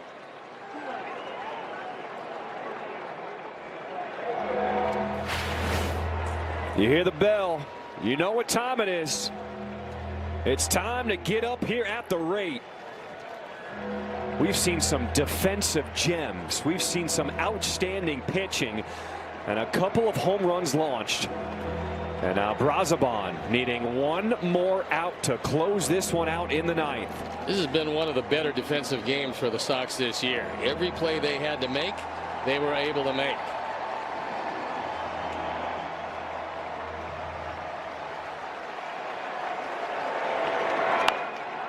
Suarez on the ground to short.